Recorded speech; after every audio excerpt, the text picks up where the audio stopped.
I'm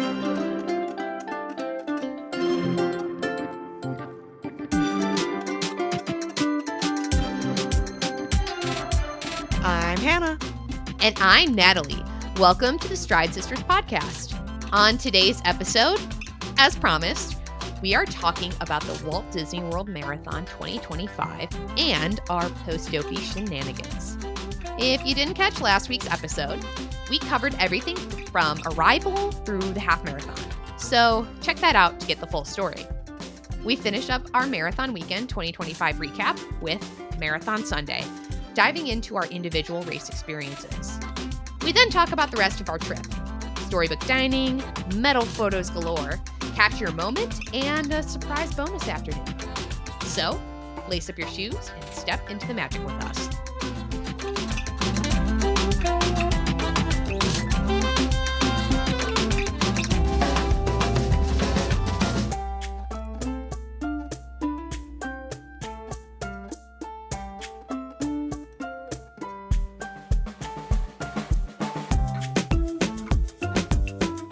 On the way home from Costco today, Mr. Natalie and I were listening to trap remixes of Disney songs, and I want to know what you think would be the most disturbing trap remix of a Disney song. Not disturbing, but like what would make you really just go, why?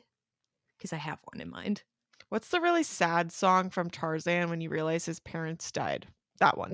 Well, you'll be in my heart. Yeah, that one just knife to the chest.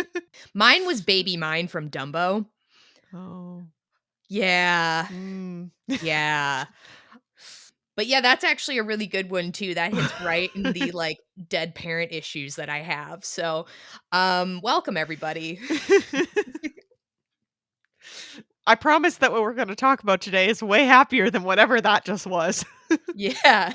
I didn't realize it was going to take such a dark turn because like the Small World Trap remix was actually pretty good. It's actually really, really pretty good. The Haunted Mansion one too. Beautiful. Oh my goodness. We are very excited to tell everyone all about maybe the pinnacle of our race weekend, the marathon. If you did not catch it last week, we basically have run you through everything up until the marathon. So that's where we'll get started today, after we cover some training updates, countdowns, and Disney news. Do you have any training updates you would like to share, Natalie? How was your training this week? So, a little light because I made it through a marathon, through travel, through the norovirus spreading in Central Florida. Did you get sick? No, I didn't get noro. God, I just have like a little cold, and it's an annoying one. So I did run the other day, at least. I got one of my training runs in, and then I was like cold all day, but I attributed it to it was a feels like of 10 when I ran. Yeah, well, Including like in the office, I was cold all day, like several cups of tea. And then the next morning I wake up and I'm like, "Oh, I don't feel so good." So it's just a little cold. Cuz also when I woke up on Thursday and I felt like a little icky at first, then I went down to do my weightlifting workout. I had like no desire to get started. Like was just sitting staring at the bench. I'm like, maybe we sleep. yeah, maybe we don't do this. And I usually, even if there's like, whatever happens, like usually I'm like, I just get it started because like once I get started, then I like Feel better. forget about my hesitation. If I'm like, no, I do not feel good. How did your training go? Mine was basically non-existent this week until today. We are recording this on Saturday, in case you want to know that. I did no strength. I did no runs. I didn't really do anything. It was very cold. We had snow. They basically told us not to go to the office on Tuesday or Wednesday, or yeah. So it was very slow at work, and it did snow quite a bit in some areas of Atlanta, which was crazy. I was very excited. We didn't get so much over on my side, which was a bit of a bummer, but oh well. What can you do? I don't have a cold. I have had I don't know, I just haven't felt super motivated, not in that I'm not excited about Princess. It's just I've always had a hard time with, once I take a break, like, which I needed, I needed the break post Dopey to let my body do some recovery before I started up again, but I always find restarting a routine after I take a break really difficult. Yeah. Um, so I didn't do anything until today. We went grocery shopping and then I did my 5-mile easy run on the treadmill because it is still very cold here, even though there's no snow or ice. So, but that felt like some way I could ease in. I could go really, really slow intentionally. And I watched a movie while I was on the treadmill. So hopefully now that I've like broken the ice, it'll be fine and I'll just Ha. jump right So, back in. you want to know what's interesting? What? You had snow this week, and I didn't. I live in Whoop, Omaha. whoop. Gotta love climate change. Yeah, no, we really at most we had like a little flurrying, I think on Tuesday, maybe it was Monday, I don't remember. There was just one day, I think it was Monday actually, where I went in and my boss and I were like, were there any flurries in the forecast? And it was just but it was so dry that it Mhm. just nothing stuck. There was just nothing. But that's hilarious that like you had snow to cover the ground and I had none. Yeah. Nada. Our, part of Atlanta, because 'cause we're on the, like, west side of the city, didn't really get much, but if you went northeast, like, outside the perimeter, they got a lot more. Like, we got a dusting and, like, you could see it filling in the grass and such, but and it stuck to the roads. There was ice the next day when I decided to drive to work, but they got inches, plural, over there, which is crazy, and if you, have been watching the news at all, and I get it if you're not, but there was the entire coast, like, the whole South, Texas, Louisiana, Mississippi, the Panhandle of Florida was all just, like, dumped on inches of snow, so it has been an interesting week to be a Southerner. To say the least. Yeah. What a week. Well, let's get to our countdown. We've got 2 days until the Disneyland Half Marathon 2025. Good luck, everybody. I hope you heeded our warning last week and started hydrating. Um, Yes. but I also hope that you feel prepared, you're excited, and that you just have the best time. Yay. You have your check-in pass ready and it's bodes well for you. But I'm so excited to hear everything about the weekend. Mhm. Some FOMO not being there, but Same, I'll survive. same. If, anyone who is running the race wants to submit themselves and discuss, to be on the podcast, let us know. Jessica. Sh we are okay. She already DM'd me about doing it, so that's why I feel okay calling her out. She's like, "Yeah, I'm going." I'm like, "Perf." We have 23 days until Princess Weekend 2025, so we're about 3 weeks out. We need to get some Yeah, I finalization on the have costume we for have done none, no planning. I mean, we've Whoa, discussed, whoa, whoa, whoa. We have not planning. planning, we've done no execution or decisions on the planning. So, like, no parts have been ordered, no, like, props, no accessories, nothing has been ordered. So to me, it still feels very in flux. True. Things are in carts though, which sometimes for me that's like at this stage of the game that's pretty good. But it needs to be executed. Mhm. For sure. And I feel like right now is probably a good a time as any. So if you will also be at Princess Weekend, as we will be, um, we will put a little info out on our social medias on where exactly we would like to meet before each of the races if you would like to come say hi. And then we are also tentatively planning for a lunch, dinner, late combo thing meetup around the Indiana Jones Stunt Spectacular show by the tank. We'll all meet up, and then if you would like to come with us to ABC Commissary, the most underrated, newly awesome place to eat in Hollywood studios, we will be going there because we don't need a reservation, and as many people can come or not come as you want. So, yay!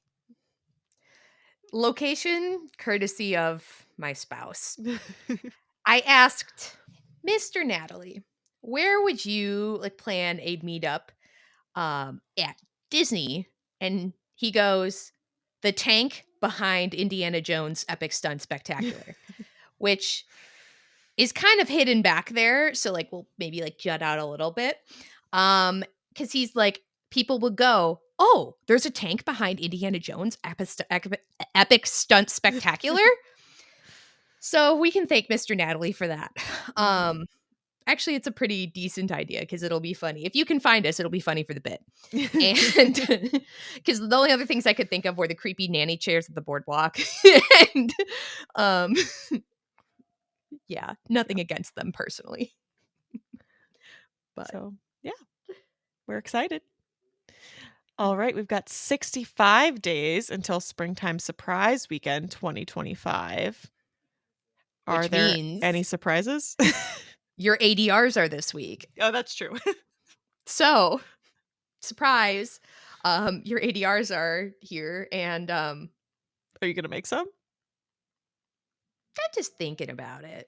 You can always make them and ditch them. Right. Even during marathon weekend, my old lady dinner at Terralina was not a super sought after. It wasn't super busy in there. So I can always make it and then just, if a bib does not materialize, drop it. However, I don't know. I'm feeling pretty good about the idea of a bib materializing. Wink. Mm. I'm just thinking about it. I'm not going to do it. Yeah. All right. You've heard that before.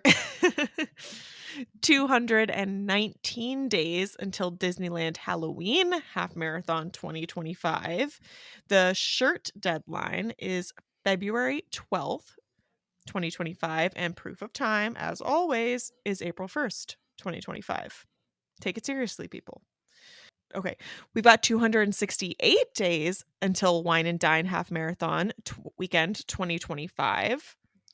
Club Run Disney registration is on February 4th, 2025, so that's coming up. And general registration is on February 11th, 2025. We have 344 days until Marathon Weekend 2026. Oh my goodness. Club Run Disney registration is on March 4th, 2025. Get ready. And general registration is on March 11th, 2025. So races for next season, you got to make some decisions really quick on whether or not you'll be doing those. How about that Disney news, Natalie? Do you want to start off with the sad stuff? Yes.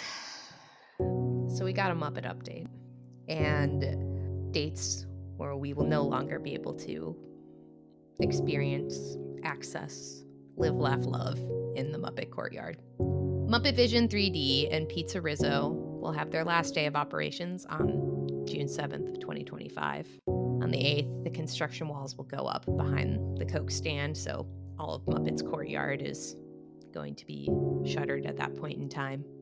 Before that, though, Mama Melrose will serve its last guests on May 10th of 2025. RIP Rat Pizza. I'm sorry, I'm not laughing. I'm not laughing at the fact that we're losing quite a bit of things at Hollywood Studios. I'm laughing. I'm just laughing at how solemn and serious Natalie is while saying it. I was talking to Erica from Once Upon a Park podcast. Go check them out. And I sent her a wellness check for the absence of the upcoming absence of rat pizza from her lives. She said she's planning a celebration of life for Rizzo. I said I'd send a fruit basket. Aw. No, it's sad because I think that with the news that Dinoland, well, not Dinoland, but Dinosaur would be open all of 2025, that I'm a little surprised that Muppets, which was announced later that it would go, is going to close sooner. On the flip side, I do think that I don't want to say it's got to go eventually because that's not what I mean. But, if you want to see those actualization dates of when something's going to open you got to close it. And obviously not maybe necessarily obviously, but there was no news on Rock and Roller Coaster. So they're going to stagger the closes, which is the right thing in my opinion to do. So I would if you want to ride any of those or, see the show or eat there or ride Rock and Roller Coaster, I would go ahead and get those things done, not just because they're going in June, but after they close in June, it is going to cause like higher wait times for other rides in the parks Yeah, as there's less availability. So you may have experienced longer wait times, especially on the um, a higher tier or more thrilly rides. indeed. I'd be remiss if I didn't bring up bathrooms. Don't plan on those ones during Wine and Dine, because Yeah. usually the course runs right past Muppet Courtyard to go into Galaxy's Edge, so, don't plan on them. One last time to use them during Springtime Surprise, during a race, or maybe that is your last time using them, I don't know. On to happier news. We On did the get our topic of Wine and Dine. Yes. It's like I wrote them this way for a reason. We got our themes for Wine and Dine Half Marathon Weekend 2025. Whoop, whoop. And they went with our whole sun and moon motif we have is for a reason. We're going throughout the whole day. So our breakfast is our 5K. It's Mulan and Mushu. Olaf is the 10K. And he's lunch. The half, Lady and the Tramp. Got a cute like breadstick pasta action going on the The ultimate runner meal. exactly. So that's our half and that's our dinner. And then the challenge, which has a cake on it, is dessert and it's the three fairies. Yay. Did you see the tie-in with the cake is that it's like the 16th year of Wine and Dine, and Yes. the cake is celebrated for Aurora's 16th birthday. I love that. I love that. Oh It's God. very cute. I'm also a really big fan of the art for all of these. Like they're very cohesive. I think the meals is really cute. Same. I want to run all of them because I want all of them. But I don't know. Yeah. Oh, we're in Uh, a big I don't know phase at the moment, and I need to start knowing and start figuring that Kristen out. asked me like, "So races are you planning on for this next year, because it impacts like my training and what my goals need to be and stuff." And I was like, "Well, technically nothing is on the books, but uh Yeah. You tell me, actually. You tell me what I should be doing. yeah. But proof of time is staying at 2:30 for the half marathon. Your range is from the 1st of January 2023 through May 1st of 2025. And starting next week, we'll add that to our little listy list of when our proof of time is due. And yeah, I'm excited. I think I have the inner conflict of Chicago's 2 weeks prior. So I don't know. I'm At least it's thinking, before, so you already got that out of the way. It would be a different story if it was 2 week like if this was before Chicago. oh, it'd just be a cater my last long run. I wouldn't do it if it was the Eh, week after. I'd be worried about getting sick. True, true. Yeah, that is fair. Like I I genuinely so my sister is getting married a few weeks oh before yeah, Chicago, and I was like, "Okay, well, selfishly, I obviously cannot miss that. But if I were to yeah, sign up for this race, I might get sick." yeah, Risks. Just kidding, Hillary. I would absolutely never miss your wedding. yeah. She's like, yeah, you never miss your sister's wedding, and yeah. So I have just some inner conflict that I probably won't have resolved by next week or the week after. Well, I better have it resolved by the week after. Um, because of my Club Run Disney early registration. So we'll see where the cards fall. I think I keep threatening to be like, "Oh, okay, I'm going to start retiring from the 5K, Mhm. um, or just coming in the day later or whatnot." This is one where I might actually do it, not because I don't like the art, because I think the art is super duper cute. It's just not like a Muppet 5K. Like Yeah. that was the domino that fell for me this year, with Wine and Dine this year, where I was like, well, of course I'm going to. Mhm. So we'll see how or my decision making falls there.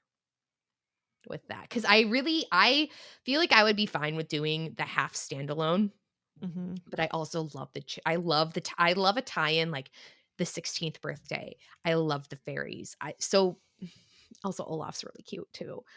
So, Now tell the people why my wallet is in danger, other than registration fees, you know. we got the princess merch preview. Yes, we did. So everybody, look at your wallet kindly right now and just say a little prayer for it for Hannah's because it's like all purple right now. In case Um, you don't know, or I haven't yes. said it, purple is my favorite color, has been since I was in middle school or something, and I have a lot of purple. Yeah. So everybody, again, little prayer circle for her. But yeah, it's really cute. I think the biggest thing that stood out to me was this purple, cool, shiny jacket.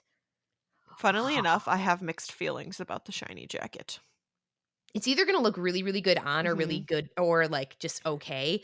But I'm very excited because it's different. I love when Mhm. things they bring in something different. It is for sure that. And by different, it's, like, different from what they normally do. Obviously, it's not Mhm. nothing new. It's, like, straight out of the '90s, I think. So, yeah. And they've been doing windbreakers more in the last year. Mhm. For So, sure. The windbreaker at, Marathon Weekend was cute. it was really cute. Alright, fun fact time. On this day in Disney history, so the 28th of 1946, the Academy Awards nominations were announced, and the three Caballeros picked up 2 noms for the Oscars in Best Scoring of Musical Picture and Best Sound Recording. It didn't win either of them, but cool to be nominated. All right, we're at the starting line. Mm, Or are we? We're well, waking up. we're waking up. We're waking up. So I think it's time to talk about that little reason we are here at Marathon Weekend, the marathon. You don't say. Fun fact, there's running involved. We trained a long time for this, and it finally was here. You wanna tell everyone how your marathon went? Yes.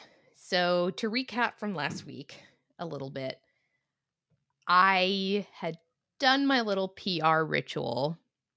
So I knew I was going for it. I knew kind of how things were going in training. I kind of knew what kind of pace I could average and still hit a PR.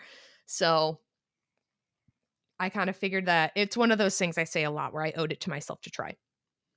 And so I woke up that morning feeling good. I got these KT tape blister bandages. So what I had done is I wrapped my toes in those. That was really nice because I had noticed during training that the way I was KT taping my toes, I was kind of pulling on them. And Mhm, because I would like all the slack with it, because then I would use that also like on my foot. mhm. So, the blister prevention too, like, two birds, one stone. And so I taped my little feetsies up. I had already taped up my or kind of gotten my back tape, my like bra line tape done, and I set off into the great unknown, aka the parking lot I had been going to every morning for the last 3 mornings. And headed out for it. I was not a first bus girly this day. I did wake up before my alarm though. And I think I got on around like a 2:30 bus, which not too shabby. So we get there. I'm chilly this morning, and I actually even had like a blanket I had because I wanted to give myself the opportunity to sit on the blanket in the corral and kind of just I get my stuff to gear check. It was my beer cup. I did bring my dopey, all my medals. Um, Spoiler alert, they never came out of the carrying case. So I probably won't do that again because I just had lots of Mhm, things going on. So they did not come out of the carrying case, but it was a good idea to bring them. mhm. Um, so get to gear check, get my stuff in gear check. I took a picture with Jeannie at the start line and then it was go time to get into the corral. And I'd say that knowing You what went to I the corral before Ben and I even got there, I think. I did. I did. And I didn't get there like super duper early, but We were just really late. yeah, it happens. I yeah, I just wanted to, I think I had until the race start to get into my corral, if I remember correctly. Mhm. I believe it was race start. And the fireworks go off. I end up first wave of C. I believe I remember being very surprised I was starting because I thought that I was far enough back that I wouldn't. Mm. And I was off by 4:43 in the morning. So, kind of based off my training runs, I knew what I could average and still hit that PR. So I set out like a training run that first hour. I was very surprised to see a timing mat at mile 5 instead of mile 6. And you know, clocked in, saw that, was feeling really really good. Around mile 6, the 5:15 pace group caught up to me, and I was keeping ahead of them pretty well, at times pushing ahead of them. And looking at my splits, I had to put myself in some runner jail because I figured that I was probably going a little quickly. And I've made this mistake before of last year at Princess when the 2:15 pace group caught up to me and I ran with them and I was running outside my fitness a little bit then. I suffered for it later. I have no regrets at running with them. It was fantastic. I ran about 4 miles with the pace group at Princess last year, so they were fantastic. If I could have held on to them, I would have. It was more of a like knowing me type of thing. I didn't want to make that mistake again, but keep that in mind for later. When I passed by the electrical water pageant near the Grand Floridian, it was still on, which made me happy because it was still dark because we started this thing at 4:30 in the morning. It was a very, very magical run down Main Street, as it always is. There was a sign that some of my friends, Holly, Missy, and Kate had that had my name on it and Hannah's too. And it's whenever Hannah is referenced, she is Hannah from the podcast. That is what they refer to her as, oh, it's Hannah from the podcast. This is my whole personality now. And I did see them because I was running by the tracks close to the spectators. And again, always remiss if I don't make a reference of the potty, but use the tangled bathrooms in the Magic Kingdom, which were right before the 15K mark. And I was, even with that stop, Castle Photo Stop, I was averaging close to the times I had anticipated. Of course, I could not do the Castle Photo Stop. Duh. Um, like that's always going to happen. Mhm. And I had hit I was averaging pretty close to times I had anticipated by the time I hit the 10-mile timing mat. A little bit, a little bit slower than the splits before, but also at the same time, I had stopped for the bathroom in a castle photo shot or shot. So, You went to the bathroom while taking your castle shot. I'm surprised no, you weren't removed from the park, ma'am. yeah, that would be real sticky and a little unpleasant for the rest of the whole thing. Running near the Contemporary though, I got my Guardians virtual queue for later that day. Good Pretty for proud of you. that. I had like timed my intervals. I was watching, my watch and I timed my intervals so that it was like, all right, it's going to say, my watch is going to say like 55 when it's time for it to like hit like the top. So got the VQ. That was exciting. I did go a little hard in the paint on that next 5K and crossed the halfway point real quick for me. By real quick, I mean like my splits then were considerably lower than they were for the rest of the race. I still did negative split the marathon overall, but That's I awesome. thanks.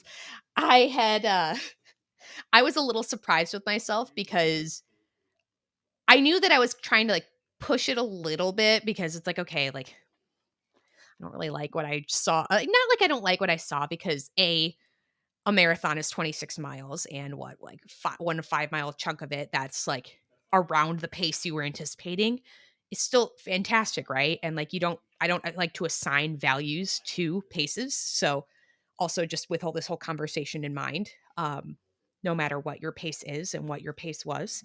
We are proud of you. It is your story, your running. There's not like a good, a bad. Well, it's all good. No, I'm gonna say everything's good. So There's no morality attached to your running. yes, yes. So side note on that. So it was cool because then when I crossed the halfway point, it was right around what I had kind of expected from my training runs in a way, but also like it was faster than my 2023 half PR. And I was like geeked out to see that. Absolutely geeked. But also like, girl, you gotta chill. Otherwise you're going to fry somewhere on this course. So knowing I needed to chill a little bit, I made sure I took some more extended walking breaks over the next couple of miles toward DAC. The Star Wars along Bear Island Road was so cool. I can only imagine what it was like to run through that in the dark Mhm. because it was light by the time I got there. I'm still finishing my banana that I got right past the 13-mile mark, That was a good and banana. oh, it hit so good. It was so cool even because it's all for context, if you haven't run the marathon, it's all wooded back there Mhm. on that path, and usually what you have to look forward to is they put out old ride vehicles along the way, which I don't think they did, but they had so Mm-mm. much Star Wars, I kind of forgot to even look for them because it was so cool. They had Darth Vader, Chewbacca, Captain Phasma, Rey. They had, like, audio of, like, ships flying and blasters blasting, and one of the signs said, "This is the way," like the Mandalorian. They had a fog machine. It was so cool, and I can only my running goals of getting faster, like, involve things like for a while, it was get to the castle while it's still dark out for Mhm. me because I wanted to see or feel what it was like to run down Main Street in the dark. Mhm. And now it's like, if they ever do that again, like, I wanna be going down there when it's dark because if they ever do Star Wars down that way again, I need to be there for it. It was so cool. So cool. Do you think I thought it was cool? But when I got into DAC, at this point, I'm, like, not, like, feeling it now, but, like, kind of feeling it now, to be honest with It you. has all caught up. In a way, I mean, running through Animal Kingdom's amazing. I enjoy it every single time. And it's just such like a especially it's just you can only do this during the marathon at this point. So when you get into DAC, it's like, whoa, this different. Like, right? Like every other park Yeah. you can run through at different times. So it's so cool. And yeah, it was amazing. Didn't even look toward Everest to get on it. And also decided against Triceratops spin because I knew that I was starting to inch closer to that goal because what I thought my like kind of like stretch A goal would be was 30 minutes off my last marathon from last year. Thought that I and then I tried to adjust things, kind of manage my expectations. Remember, I had COVID over Christmas. I had some more like limited some of my more limited training from then. So, you adjust your expectations down, but I still kind of held on to that like 30-minute, like that would be cool type of thing. So I'm inching closer to it and we'll pass the 25-minute of things. And, we're creeping, crawling. We're creeping and crawling there. I got a picture with Jane from Tarzan. There wasn't PhotoPass there, so there was no one there. So I just gave them my phone. And after I exit the whole little cul-de-sac of Animal Kingdom, to say the least, I'm pulling my shocks out of my like the back of my vest, and I realize I've never paired them to my new phone. So here I am on Western Way, and I'm like doing my intervals, pairing my shocks to my phone.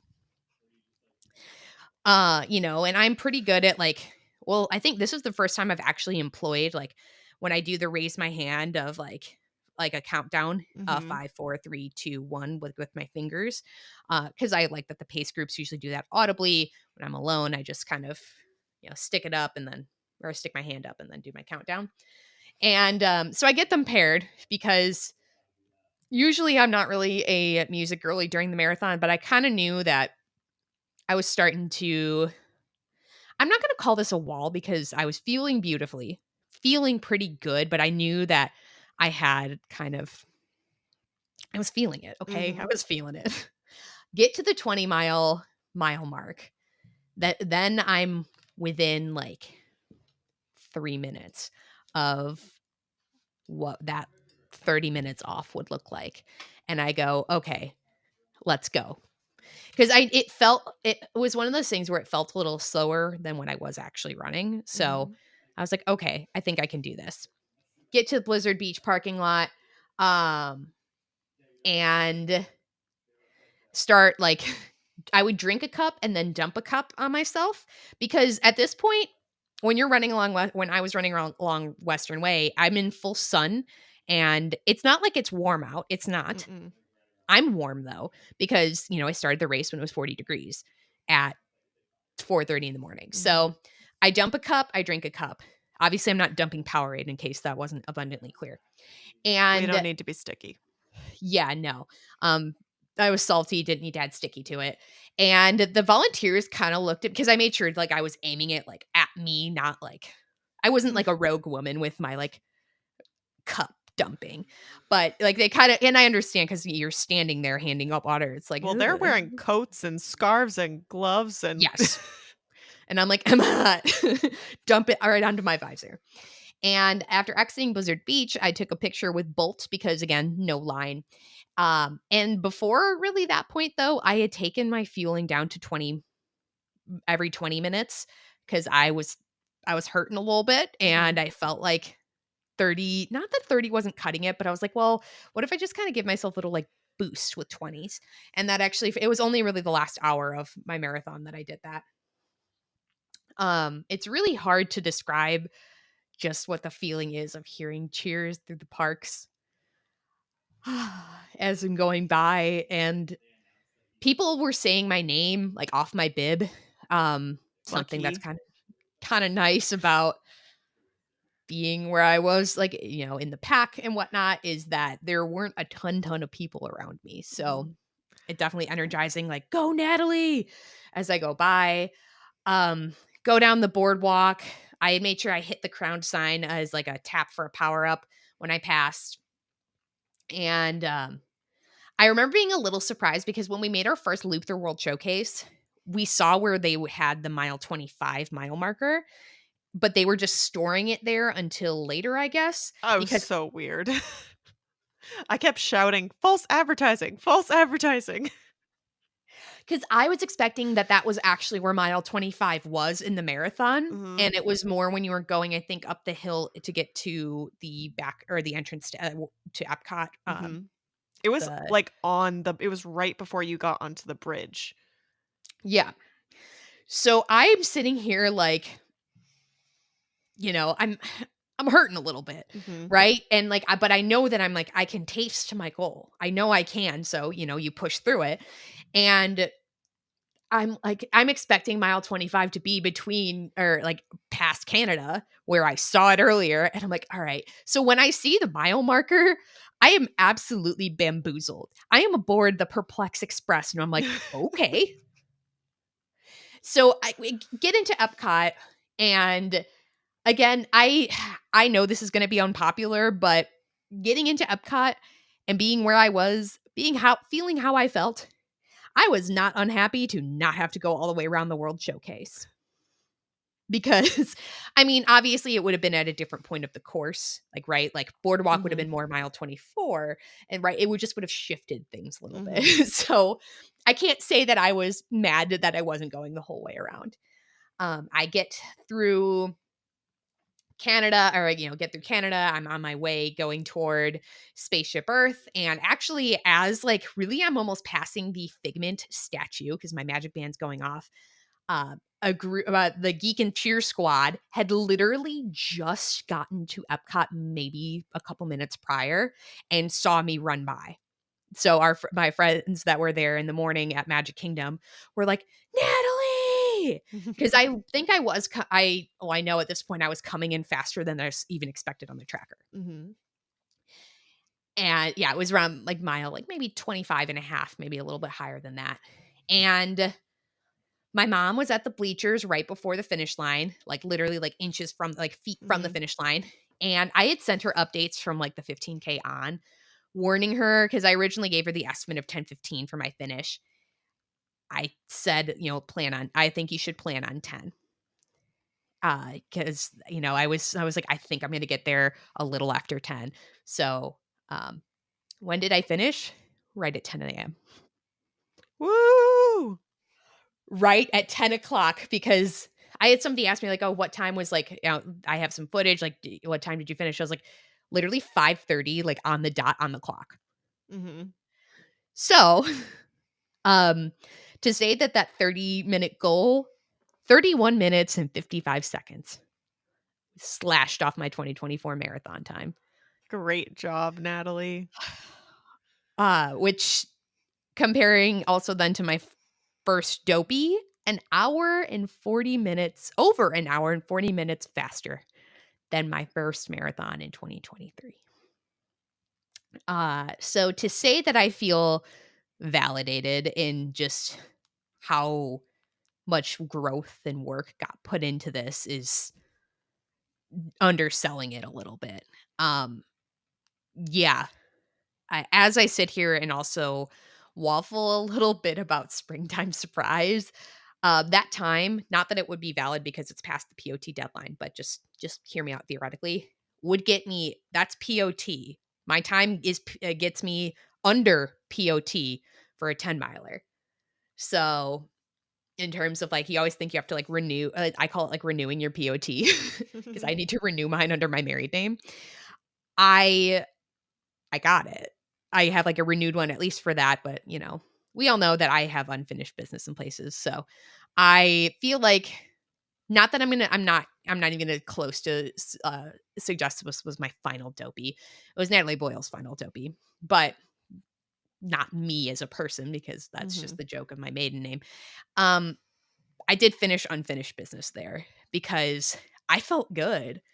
I say I was hurting because I was tired, a lot. Those couple days in a row of running, it takes it out of you. But I I stopped. I saw the number that I did on the tracker, and I go, "Oh my god." I turned to the person who finished near me, because I like crossing the finish line. I like put my hands over my mouth, like, because I was just in disbelief that um again, there was like a kind of, there was like the A goal. Well, there was the A goal, and then there's like the A plus goal, and then there's like the A plus plus. So like the A plus was like a specific number that was a little bit faster than what the A would have been. And obviously, with almost 2 full minutes off of that, um, I hit it. I hit it. So, um, I waddled on, got my medals, was a little dazed and confused. I was like, "Where's the finisher hat?" And they're like, "Oh, it's around the corner." I'm like, "Okay, great." Because I thought I remembered getting it earlier, and I was like, "Wait, did I miss it?" Because I did miss the coast to coast medal last year at Disneyland, and they had to walk me back to go get it because it was only on one side. Mm. So I got my Dumbo Double Dare Challenge medal, but they had to walk me back to go get my coast to coast one.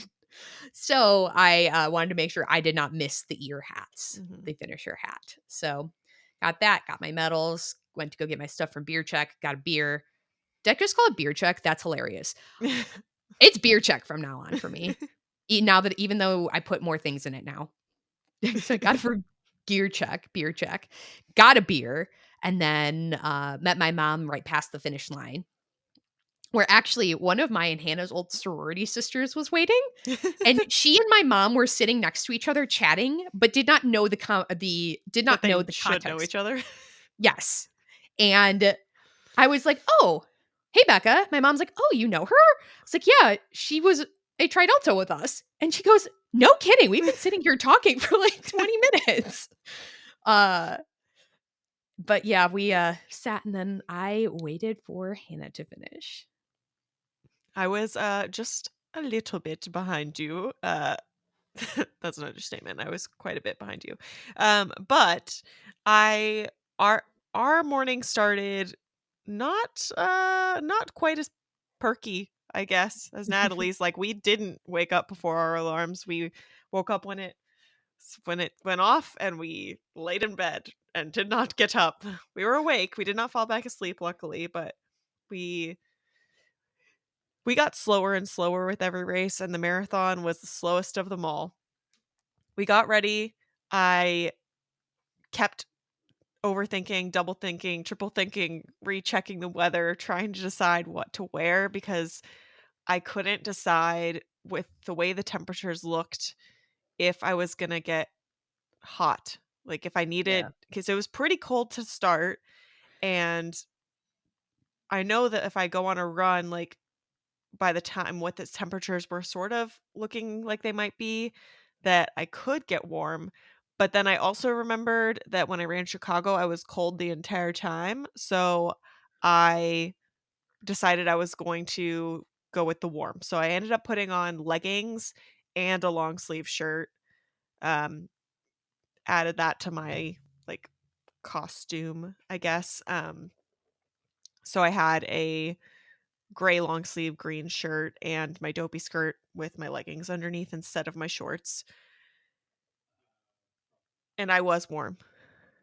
Like not too warm. I was perfect actually all the way up until the last like 5K. Then I got warm. But not like I wouldn't change it. I would again wear what I wore because I know why I got hot in the last 5K and we'll get there. But we were just like running really late. I was freaking out. I We weren't running so late that like I thought we were going to not catch a bus, but we were definitely pushing it for sure. By the time we got there, um gear check lines were longer than I have ever seen. Really? Like they were so long, and the first 1, 2, 3, and like there's one actually before one that's not 0. It's just called the gear check. Huh. Doesn't have a number. But so there's 4 trucks, and then the 4th truck is actually the 5th truck. Um, and so 4 through 8 we're still quote unquote open, and we're standing in it. I always go to gear check 4. It's like Same. always, because here's a tip for you if you're running your first marathon. You need to designate a place to meet your people because phones might be bad or your phone might die or the signal. There's like all reasons. Pick a spot to meet people. And 2, you're going to be tired. I always go to gear check 4 because I cannot forget that I went to gear check 4 if I always go to gear check 4. True that. So it's the thing I do. So I was standing in line for gear check 4 and a cast member comes and starts counting us in line and then like basically taps some of us and is like, "Come with me," and like redirects us to that gear check bus truck that doesn't have a number, that's just gear check. And so we're standing in line, and so I ended up not being in gear check 4 for the marathon. Um which was kind of nice because it's the very first truck when you get done. So I didn't have to walk very far to retrieve my things.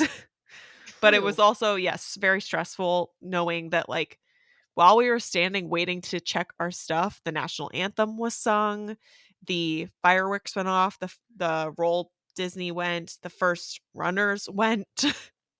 We were still, like, in the gear check area when all of that happened. And so then we went to go towards the corral. By this point, like, pictures are closed, you can't get any pictures, there's no characters, all that is shut down. And we are outside the corral. Ben decides he's going to go for a last minute potty. I refuse. There's no porta potties in my future after wine and dine. And then he comes and we get in and I have to go. Like I needed to go. Was I going to go? No.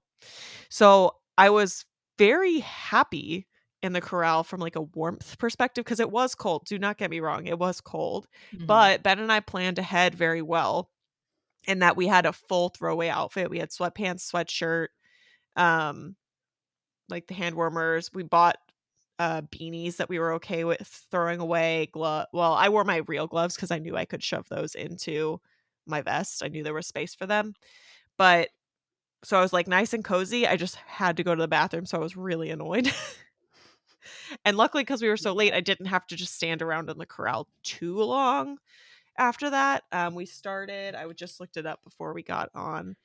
I started at 5:07 AM. So, we were in the corrals for less than, I would say, like, about 30 minutes, maybe. Not bad. We were in the second wave of Corral E. Yep. And, um, we were nice and toasty. We basically ran until, I don't know, like, went on the highway for a little bit right before you go to Epcot, and we chucked all of our stuff off before we ever made it to Epcot, like our sweatshirts and stuff.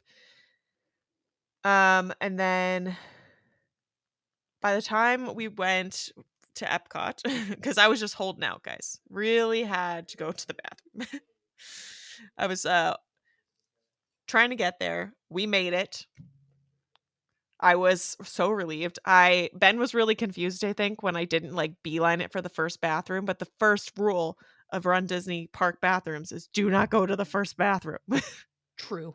They're always busy. They're always almost never, like, the ideal, like, number of stalls, like, it's a smaller one or whatever. It's just not a good idea, because if you can make it, unless you really can't, don't do it. We made it all the way to America. That was my first bathroom stop. This is gonna be a theme. I went to the bathroom in all 4 parks, guys, during this race, so get ready. Woo! The America bathrooms are top tier. There are so many stalls, and it was a glorious temperature, not too hot where I got all sweaty while I was in there, but also not cold. And I lucked out and got the handicap bathroom, which has its own sink and stuff, so that was really nice. And because it doesn't really matter so early in the marathon, but if you're really tired, there's a holding bar if you need it. Um, Fair. it was a very nice experience. I mean, it was the bathrooms were super clean, so that was good.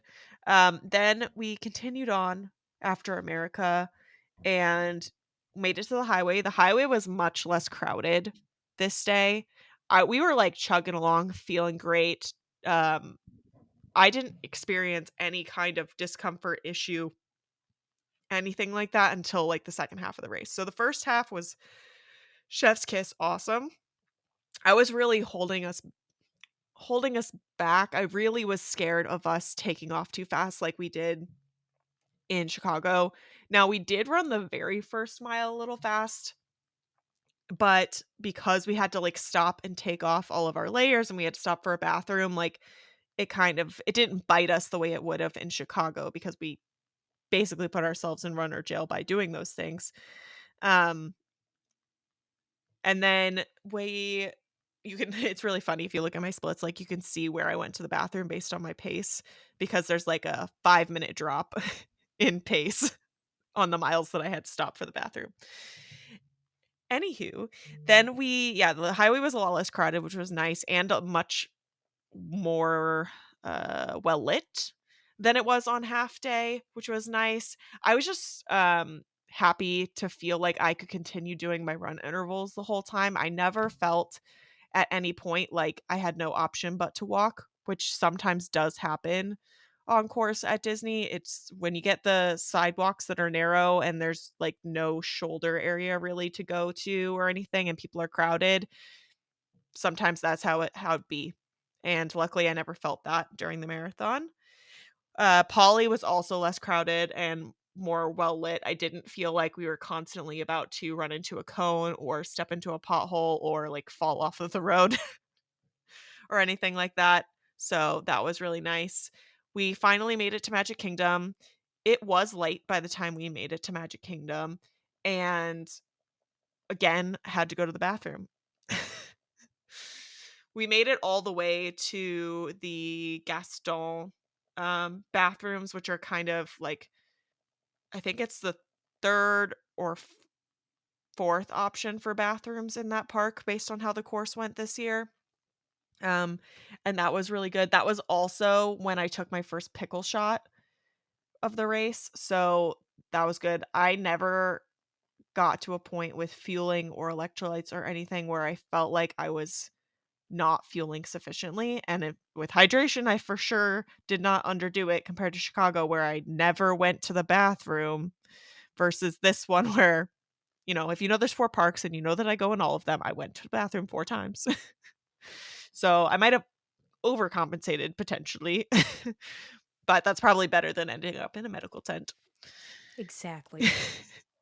The Gaston bathrooms were also prime real estate. Nobody was there. I don't know really why, but, like, there was no one getting off course there. There was no one in the bathrooms. The bathroom was dead. There was, like, I don't know, 3 of us in there when I went in. So it was really quick. It was also super clean because I think it had basically stayed that way. I don't think people were using it.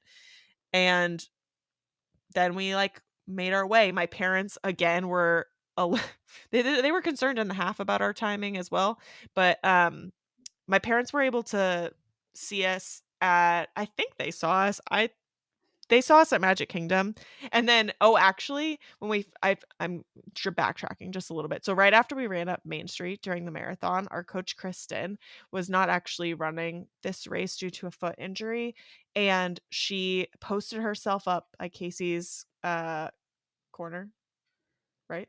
Yep. Yeah, and so Ben decided he broke the first rule of do not go to the first bathroom because he was really desperate. And he went to the bathroom in that bathroom that is kind of across that you have to go to from there, and while I was standing there waiting for him, I got I got a text from Kristen that was like, "You look so cute. You're doing so well." And I was like, "Where is she? How can she see what I look like?" True. But it was really nice to hear, and I was just really excited. The only photo we got on course was at the castle. We did not stop for any other photos during the marathon. Not that we couldn't have, to be honest, but because there was plenty of characters we've passed, especially in the second half, that had absolutely no line. So we could have just ran up, taken the picture, and went. But we had kind of discussed ahead of time that we weren't, not because we were trying for PRs or whatever, but just we wanted to give ourselves the best chance at feeling like we did our best, regardless of what Mhm. the outcome was. And we felt like we had taken a lot of pictures in all the other races. This one, we wanted to just sort of, you know, do it for ourselves. Yeah. And so that's what we did. So we didn't stop for any other pictures after the castle. My parents saw us again at the TTC. And then as soon as and my parents did actually see Ben this time. They did not miss him. That was really cute. And then as we went past the TTC, that was when the race started to, like, be hard for me. So as we were going past the TTC, you haven't quite hit halfway yet. You're, like, just shy of halfway. So we're hitting, like, 20K, and it's in the TTC parking lot. It's not fu it's like, the way people hype up Blizzard Beach, that was TTC for me. Didn't enjoy. Felt much more like switchbacks and roundabouts where I could see a lot of other runners who were ahead of me and behind me, and I just didn't love the experience. However, yeah, that I didn't want a banana. I was feeling really bad when we made it to mile 13. Not, like, fueling wise or anything, but my feet started hurting. Like, my feet were Mm. already hurting at that point, and I was like, "This does not bode well." I was really disappointed because everything else felt fine. Like, not a single muscle in my body hurt. My heart rate was I I cannot tell you guys, I managed to maintain basically the perfect long run heart rate for almost the entire race. So I was like I was sitting pretty between like 145 and 155 the entire race. Damn. I was not struggling. I felt great, but my feet hurt. And as I've said before, I have a really hard time when something starts hurting, like, I just have a really hard time. That's my mental battle. I mean, I know everyone has something, but, like, physical pain is a lot worse for me than, like, any other kind of, like, disorientation or whatever, and it was my feet. There was nothing I could do about it. It wasn't like I could shift a little bit, like, it just sucked, and, To be fair, you were 30 miles into your weekend, so Yeah. So when we got to this point, this is when Ben basically kept he always is on these kinds of things. He's always been my like mental rock, I guess, from that standpoint. Like Chicago, I don't think I would have finished without him. He's way better at hiding when he's uncomfortable because he was definitely uncomfortable, but like I would have never known. You would never know externally that he's struggling.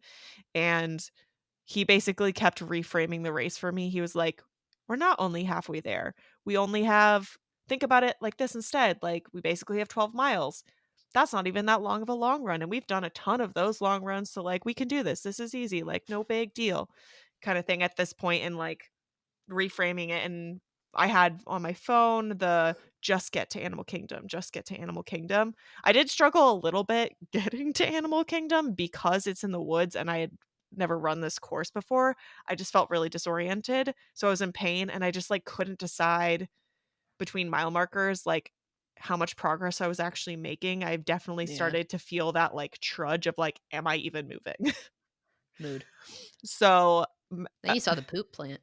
yeah, that was not I mean, okay, I've worked in manufacturing for many a year. We all have water treatment plants at our facilities. Sometimes your facility is so far into the middle of nowhere that you are also the water treatment facility for the local town. Ooh. And so, while it wasn't a joy, it also wasn't the worst thing that could have happened to me to run past the water treatment. Yeah, But yeah. didn't smell that bad, I felt like No, this time. well, when we were running past, the wind was definitely not in our favor. Ooh, yum. Other people around me were really struggling. But we finally made it to Animal Kingdom, and that, like it took a lot longer than I thought when we so you kind of there was this part where you pass runners who are coming out of Animal Kingdom. Yeah, They're basically a whole 5K ahead of you, yeah. and that reminded me of Chicago, where there was a out and back section right at the end where Ooh, you can see people who are also, like, almost a 5K ahead of you, and I felt a lot better this one.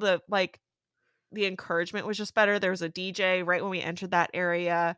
We caught a pace group. I have no idea which one, and we just stuck with them for a little bit. I needed something to, like, focus on instead of how my feet hurt, and so we were like, "I'm just gonna do whatever they're doing for a little bit and, like, mix it up because they were doing different, like, intervals than we were and stuff, and I was like, "I'm just turning off my beeper. We'll just follow them." And we did. We followed them basically all the way through Animal Kingdom.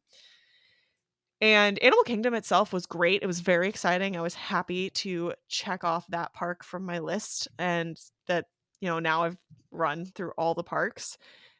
And the only thing I'll say is because my feet were hurting and I have previous injuries with my feet and tendonitis.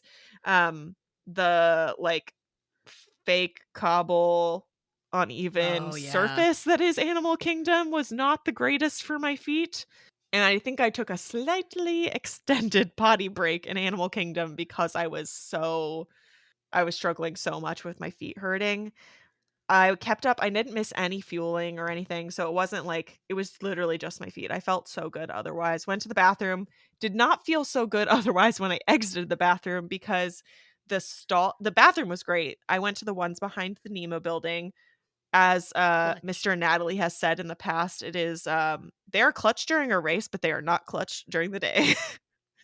No one knows they're It's all back war there. crime back there. Yeah, and you have to run a little bit further off course for these Yeah. bathrooms, not in like a, you feel like you're doing something you shouldn't be. I mean, people do all kinds of shenanigans, but they are a little bit further, and the stall I chose, the door would not fully lock, but I had to go. I had to pee bad. So I was basically it was shut enough, and I was like, "Whatever, I'll just, like, sorta keep my hand up." Well, in the one moment that I do not have my hand up, someone tried to open it and hit me in the head with the door. Oh, jeez. And I was like, "No, take it, like, don't." Kinda thing, shut the door again, and then not, like, a few seconds later, someone else also opens the door and hits me in the head again. Brutal. So I got hit in the head twice by a bathroom door, and I was like, "I'm outta here." got out of there quickly, met Ben, we kept running. When we finally made it to Blizzard Beach, I was so mentally, like, over it at this point. I was not questioning whether or not my body could carry me there. I knew that I could do it. I was just mad. I was like, "Gosh, dang it, my stupid feet." I was just so irritated, and I was actually pleasantly surprised to find that the Blizzard Beach parking lot was just one big loop, and we weren't the very end. There was, like, by the time we finished, there was still like, we saw the balloon ladies when we were exiting Animal Kingdom, so they were a whole 5K, at least 30-ish minutes behind us at that point, and so I had no I was like, "We could probably walk the rest of this, and I would still not get swept, like, I could be okay." That was a Mhm. hard mental thing to let go of when I was in so much pain was, "What if I just walked?" But then it got to the point where walking hurt just as much, and I again was like, "Screw this, like, let's just finish this thing." Yeah. And I remembered hearing Kristen talking about how you can take if you should take caffeine, like, an hour before you need it, and that caffeine also helps with pain. It's sort of a, you know, sport enhancement that's allowed, I guess. And so I took an entire sleeve of the black cherry caffeinated Cliff Blocks while in Blizzard Beach parking lot. As Huh. we were exiting the Blizzard Beach parking lot, I there's a bunch of highway that you have to go on. It's very boring. We saw a police car going, on the other side where it wasn't closed with their sirens just blaring. We're like, Ooh. wonder where that's going." And that was when I had to ask Ben if we could do an extended walking break and stop doing our intervals. That was the first time in the entire race that I was like, I just need a minute to, like, regroup, reset. I was like, give me, like, I don't know. I don't even know if it was like 3 minutes, 5 minutes. I don't know how long. I think I mentally was like, I'll walk half of a mile. I don't know that I did that, but I, like, really turned on the tunes and I just, like, thought and gave myself a break and walked and, like, listened to the not in a, like, weird way, but listened to the conversations of other people and just sort of, like, tried to get out of my head. And once I picked those intervals back up, I never stopped for the rest of the race. I kept going. I mean, I had a bathroom break once we got to Hollywood Studios, because I gotta get the 4th park, get the True bathroom in all that. of them. But that was, like, probably the worst part of the course for me was between, like, basically the halfway to right before Hollywood Studios, because as we were approaching Hollywood Studios, that caffeine kicked in and my feet didn't hurt anymore. Not like, there's a little bit of, like, again, you've run almost 48 miles at this point. We're getting pretty close. And but the way it had been hurting before, where it just felt like every step was agony is dramatic, but was pretty painful. It wasn't like that. It was like I could stop thinking about it. It was great. I remember running into or not Animal Kingdom, into Hollywood Studios, and the first thing we got going into Hollywood Studios, they were handing out cookies, Oh, and I broke my own rule. I don't think there were many options for bathrooms, to be fair, but I went into the very first bathroom that you could in Hollywood Studios, and to be fair, there weren't very many people in it, so, the universe was looking out for me, I guess.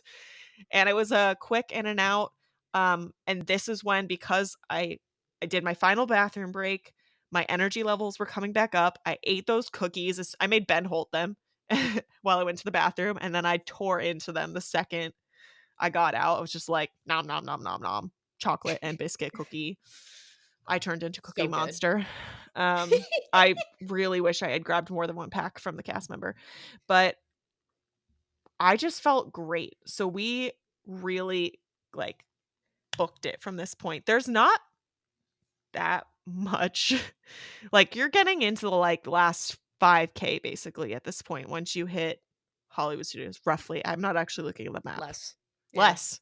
So I was like, "We've got this." When I hit this point in Chicago, I, like, genuinely still thought I might not do it. Like, I was crying and Ben was telling me, "Are you kidding me? It's like a 5K. We've done all this other stuff and you think we're not gonna finish this?"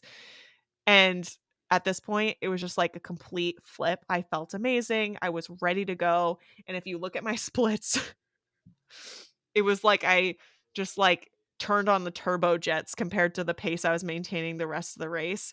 And I just really turned it up.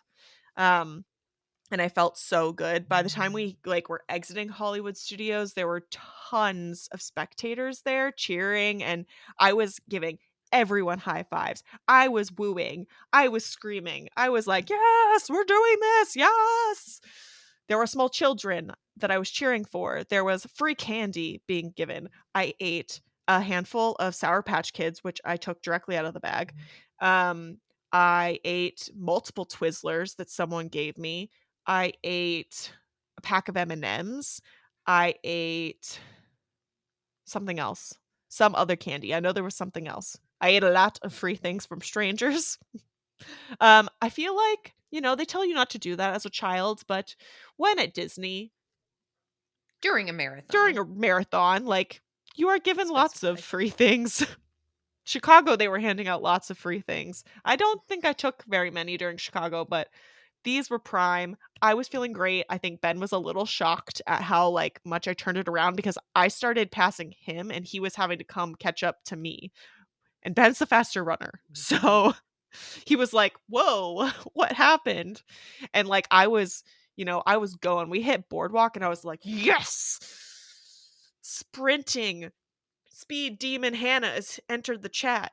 I was oh my gosh, I just, like, can't explain how big of a change that was. Like, next time I run a marathon, because yes, there will be a next time, Maybe. um, I think I'm gonna really listen to what Kristen said, and I think I'm gonna do a caffeinated gel about 30 minutes to an hour before I think I'm gonna hit the halfway mark, Mhm. and then do another one just like I did to carry me through the last, like, 5-ish K or whatever, because I think that'll really help me. Um, it was glorious. We hit that 25-mile marker and I was looking at my watch and I was like, "Oh my gosh, like, we are gonna go." Like, I had put all this pressure on myself that because my training had been so good, like, I felt so good about the training. I felt so prepared and I felt so good going into the race. All the other races had been magical. I had kind of put this pressure on myself that I had to PR because how badly Chicago went, even though I kept telling myself and I told all of you guys that, like, my only goal was to finish happy, healthy, and, not injured, not in the medical tent. Um, we hit mile 25 and I realized that, like, that was basic unless I, like, fell and tripped or something, like, that was basically for sure I had hit that goal, and I realized that I actually did have a chance at PRing the race as well, even though that hadn't been what I set out to do. And after I had that, like, walking break, I kinda thought I had let it slip through my fingers, but I had, like I was okay with that at that point because I kept reminding myself the only true goal was to be happy and healthy at the True. end. But when I realized that I still had a chance, it was like, "Bam, baby." I was telling Ben, I was like, "We have this many minutes to make it to the finish line, and we'll have a PR or whatever." We got to the point where I we basically were very close to being able to get sub 6:30, which my Chicago marathon was 6:33:51. I had to look it up before this to check. And so the idea of being able to PR and get under sub 6:30 just was very exciting for me. Um, and we're going, and it was really, like, tight. I was actually not sure we were, like, right on we had a chance, but I didn't know if we were gonna quite make it.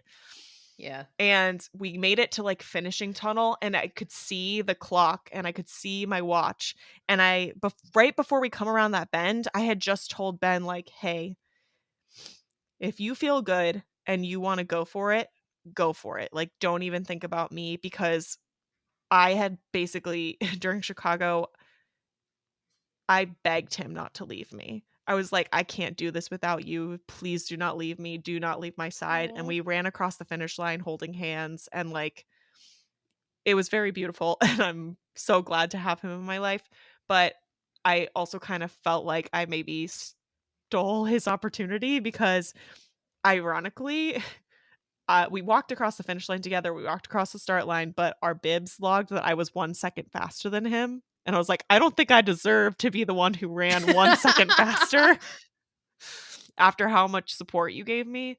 So, I was like, "This is your opportunity, like, you can do it, you can sprint, like, we can both sprint," but he, like, naturally is just, like, way faster than me, and we come around that final bend, and he's just, like, loving life, plodding along like, "Okay, yeah, we're finishing, like, yay, fun times."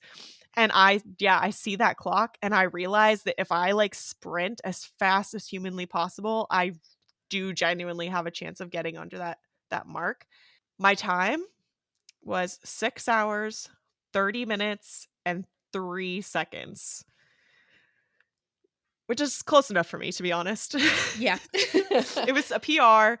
I had kept telling myself that wasn't the goal, but I am so incredibly proud of myself. As we were running across the finish line, we also, because we picked up the speed so much in the final 5K, my parents were not expecting us to be coming across the finish line at that time. And so they missed us running. I mean, they didn't miss us in the fact that like they knew we finished, but like they didn't see us go across the finish line, I don't think. And but luckily, Natalie was there waiting, and she got Oh, a great video of me running across the finish line, and Ben, by accident, because he yes. was right behind me, you also caught Ben. And it was so good. I was so proud of myself, and I felt so good afterwards. I never, like, this is something that I've learned since I started doing training with Kristen, and since started this podcast and stuff, like, with my fueling and post Chicago, I've really, like, grown so much. I used to feel like crap at the end of every race. I felt like I was gonna be sick. I felt, like, dizzy. I didn't feel good at the end of races, and there's something to be said about, like, pushing yourself, but, like, you don't wanna be ill. Right. I definitely had a swim coach back in the day who told me I should not be able to speak when I got done with a race because if I could basically form words, I didn't try hard enough. I'm not in that No. vibe anymore, guys. We're not living for that. I'm not an elite athlete who's ever going to the Olympics or whatever. I'm here for the fun and to prove to myself I can do hard things.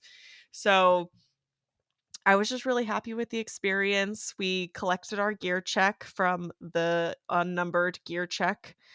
It was relatively painless, and then we met my parents and you and your mom over Yes. by the, like, baby care. That was our designated meeting point with my parents, was by the baby care tent, and then we all together went to go get our final finisher photos. We got a variety of Natalie and I together, Ben and I together, each of us by ourselves because I made Ben take pictures by himself. He does not like taking pictures.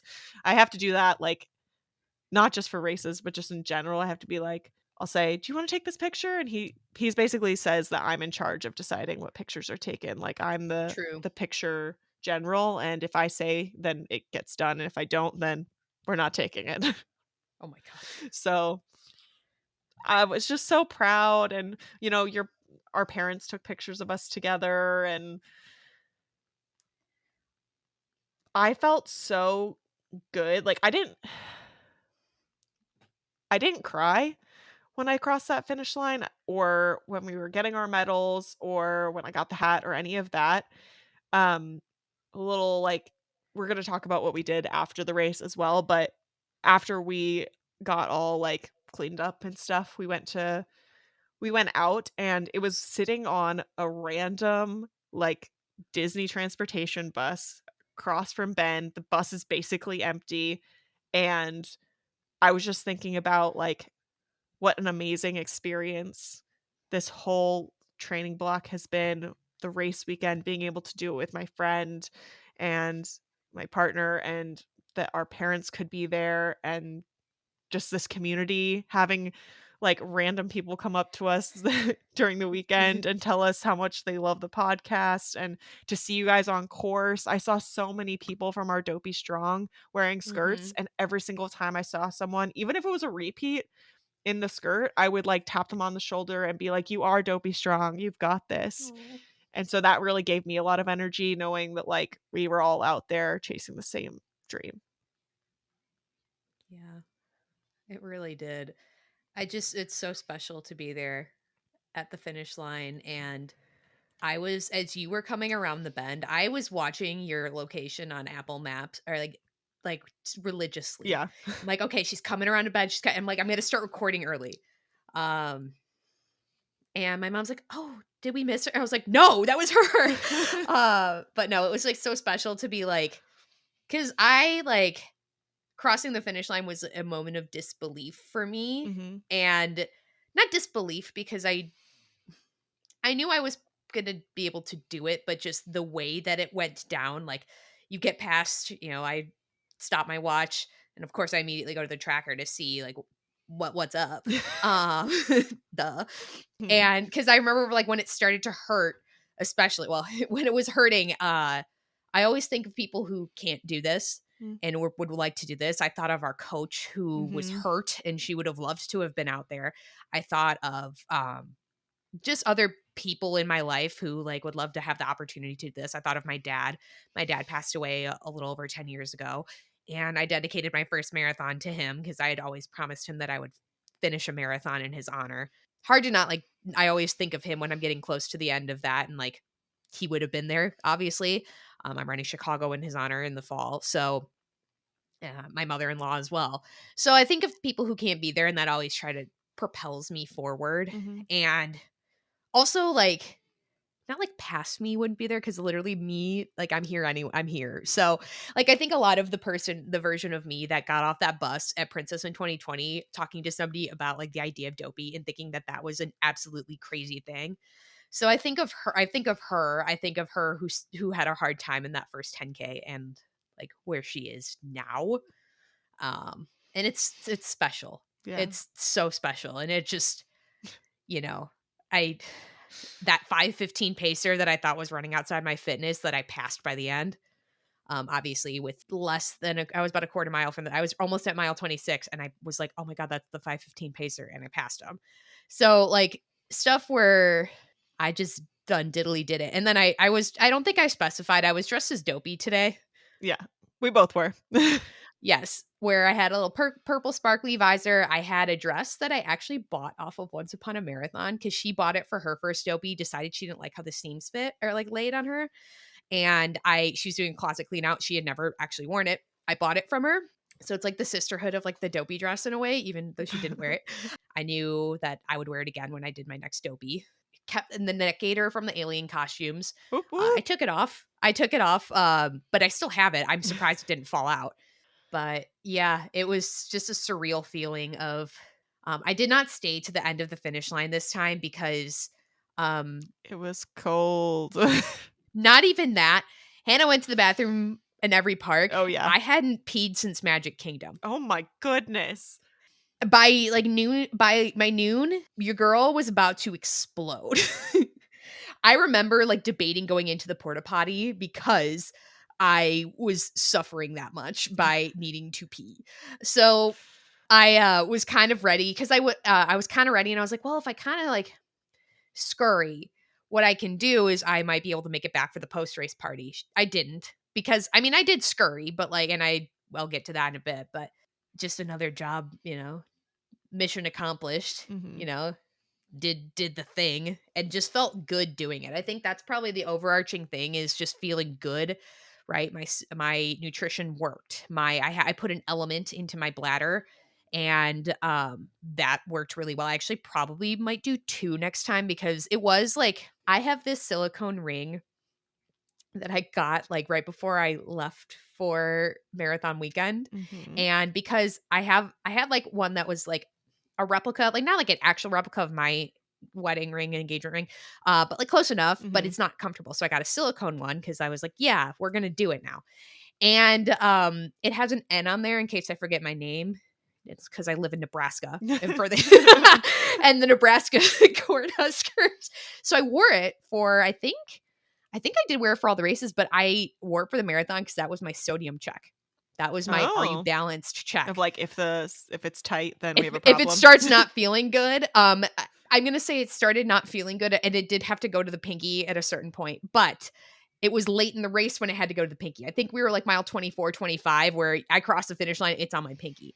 But I did a pretty good job, all things considered, and in case I forgot my name, there was an N on there. Um, that was the because Yeah. I'll get a different one eventually, but like it was just one that happened to be my ring size and happened to be at the Ace Hardware that Oh. I was at. Usually, what I said to my mom, as then she she had some other stuff she wanted to get done. I was like, well, I'm gonna have to go sit in the bathtub and think about my life decisions for about half an hour, as one does.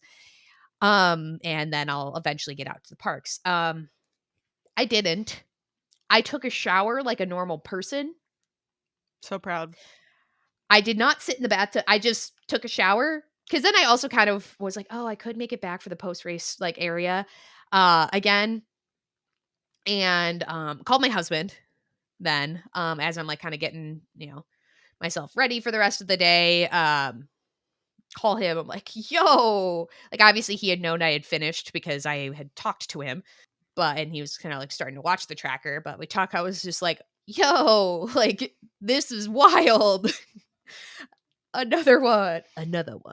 And I get myself to Epcot. I actually, again, I rallied like crazy fast, and I should be feared, quite honestly.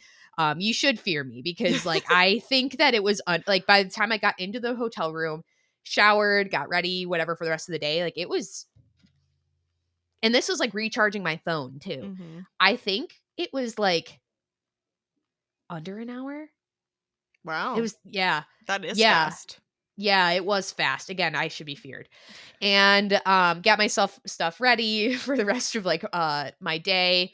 Made sure I had plenty of electrolytes with me throughout the day. Went directly back to Epcot because again, at that point I realized that by the time I would even get back there, and then I would have to walk my little tootsies away back to the post race area, that it wasn't happening. And took the regular park bus to Epcot, got some medal pictures right away, and then went on Guardians. So I actually wasn't super duper late for my virtual queue because my virtual queue I had noticed had a 2-hour window that day Oh. because it I think got called at 11:45 a.m. and then I had till 1:45 and then I came late and then I wasn't that late though. I think I was on it by 2 something. It's pretty good. So got that done. How long did you wait? Not super long, maybe like 15-ish minutes. Oh, that's good. Yeah. My It really parents got wasn't bad. one that weekend for Guardians, and they waited over an hour. It's so hit or miss with me, and to me, like, the principle with a virtual queue is that you avoid, like, that type of thing, so if we're at, like, hour-long waits, like, it's time for it to go. I feel like now it's not though. I feel like because so for Guardians, you can buy an individual lightning lane. So Yeah. the virtual queue is just basically your guaranteed shot to be in standby. Yeah. And then lightning lane, because Ben and I bought an individual one Right. to ride afterwards. We'll talk about that more with shenanigans. And yeah, it took us like basically walked on. Yeah. But, yeah, I have a hard time with the principle of, like, the standby being that long, like, 25 minutes, no problem. 40, like, Mhm. once you're at, like, the regular lines, like, an hour, it's like, okay, it's kinda if I wanted to wait an hour in the line, like, because the virtual queue is also like so you can go do other stuff, but Mhm.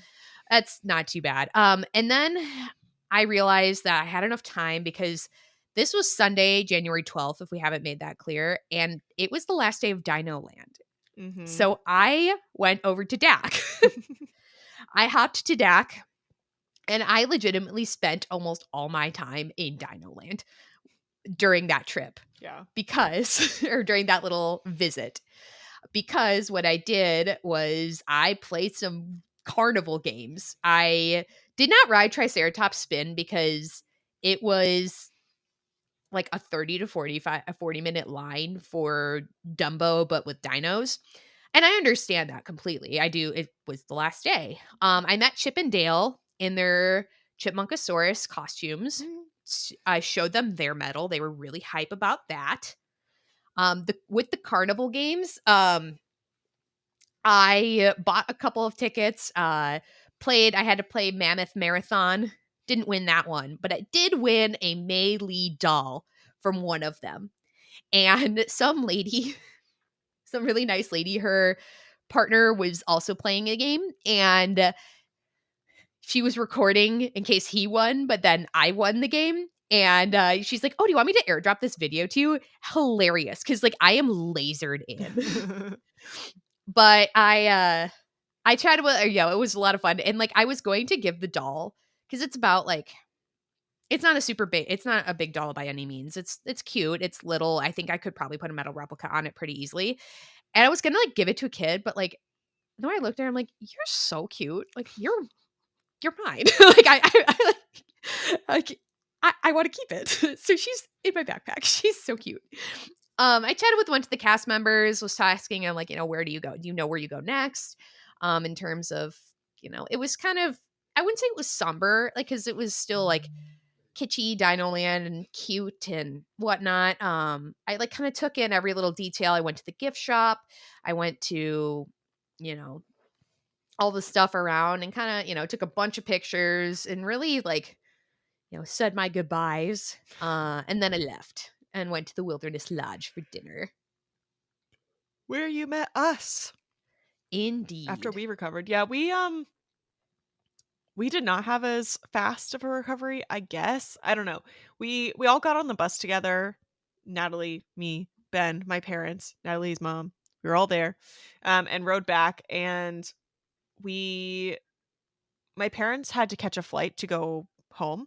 So we basically went to the food court and we had a quick lunch before they needed to go over back to Riverside where they were staying, pick up their luggage from luggage storage area. Bell And services. thank you. I was like, there's a word for it, and I don't know what it is right now.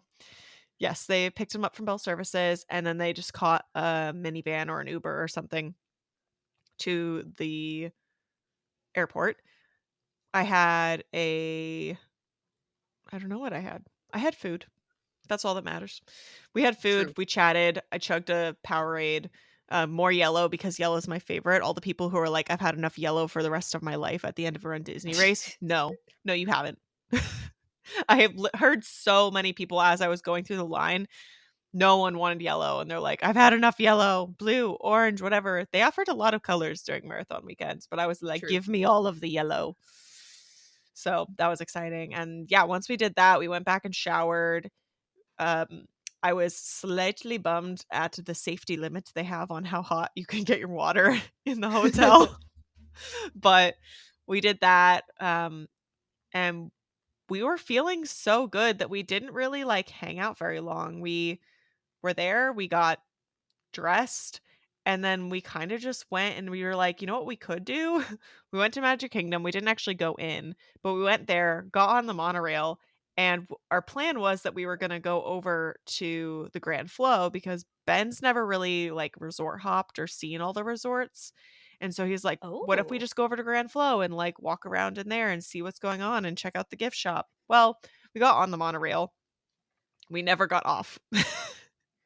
felt. We just rode around in a circle because we first, like, one, we were only we weren't planning to get off at anywhere except Grand Flow, but there was a little kid and his dad who got on, and he asked me how I got my medal, and I told him about my race, and I had all my medals in my medal carrier because I was bringing them to our dinner reservation, and he was so cute. He wanted to know all about it. I was telling him the whole story of, like, I got this one, then I ran this one, and we were just talking a lot. And by the time we made it to Grand Flow, we, like, didn't get off, and Ben was like, "Oh, well, we need to make it back so we can go to our dinner reservation." So we basically just went on a ride on the monorail instead and got back to Magic Kingdom, and then we took a boat to Wilderness Lodge where we met up with Natalie. Indeed. My pictures just told me that I aired and forgot a very vital thing of my visit to the animal kingdom Oh, that day. no. Also, that I got a picture in front of Expedition Everest during the marathon. But I did get a roadie from Nomad Lounge of a Ooh. Kungaloosh. and I had to wait to get the roadie, but I did get it. Blessed. Couldn't believe I aired that way. And almost forgot my roots. I also saw Kevin, Always the good bird. when you see Kevin. Yeah. Did I black out a little? Maybe. I don't know.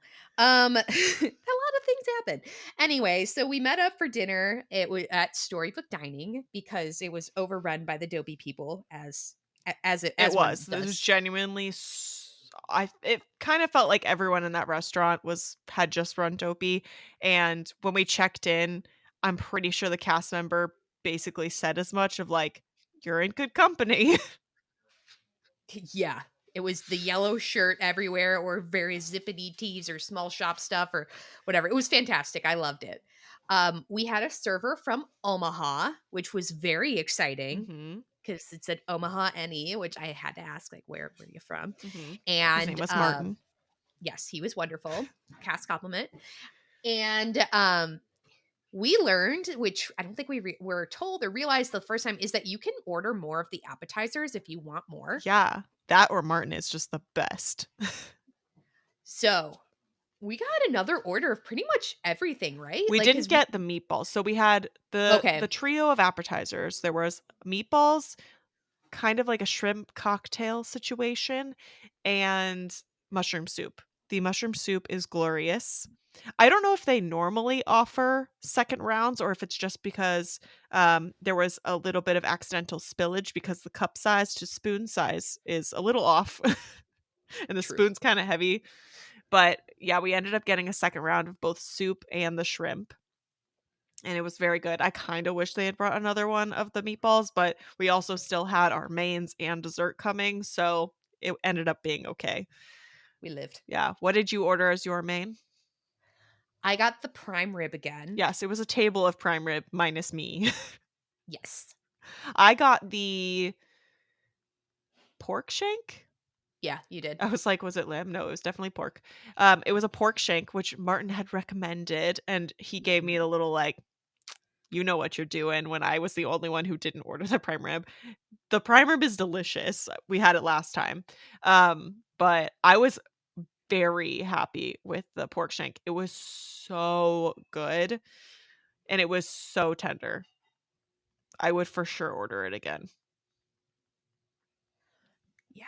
I definitely, because I was hungry I at this was place. also. I had a Mickey pretzel when I was in Epcot because I needed to do something for myself. Mhm, So I knew it was like a stick with what you know type thing, and also like it was so good. It mhm, was so good. I would definitely, I think I would venture out if like when I end up there again, I would venture out a little bit, mhm. but it was good. We really like it there, obviously, we went back, Yeah. even though it's a, prefix. And then for dessert, the desserts were all the same as last time we were Yeah. there. They bring you little chocolate hearts in a chest with dry ice. Um, and there's also it kinda looks like a flower pot with a dopey hat on it. Yes. I think that's the moose. Yes, there is. Then there's is it like a panna cotta situation? Yeah. That was good. And then what's And the I other actually one? the gooseberry pie. It's Yeah. tart. I kind of liked it. It wasn't my favorite of the 3 or plus the 4 with the hearts, but I like it. Mhm. It's different. Yeah. Oh, and there's the apple. Maybe that's the mousse. And the panna cotta has the dopey thing on it? Gonna have to look for our picture from I think it from might be November. because the apple literally is like uh Yes. Oh, yeah, it's yeah, like yeah, yeah. rounded and stuff, and yeah. Then the white-ish colored panna cotta thingy has Mhm. the purple, like I think it's white chocolate with like a printed on dopey hat on it. It is the gooseberry pie was definitely my least favorite. It is kind of like sour grape apple something, like, I don't even know how to if you don't know what gooseberries taste like, it's a tough descriptor to figure out what what it is, but the pie crust is really delicious. It's just a little more tart than I was looking for, so it's not my favorite. My favorite is literally just the chocolate heart because I like chocolate.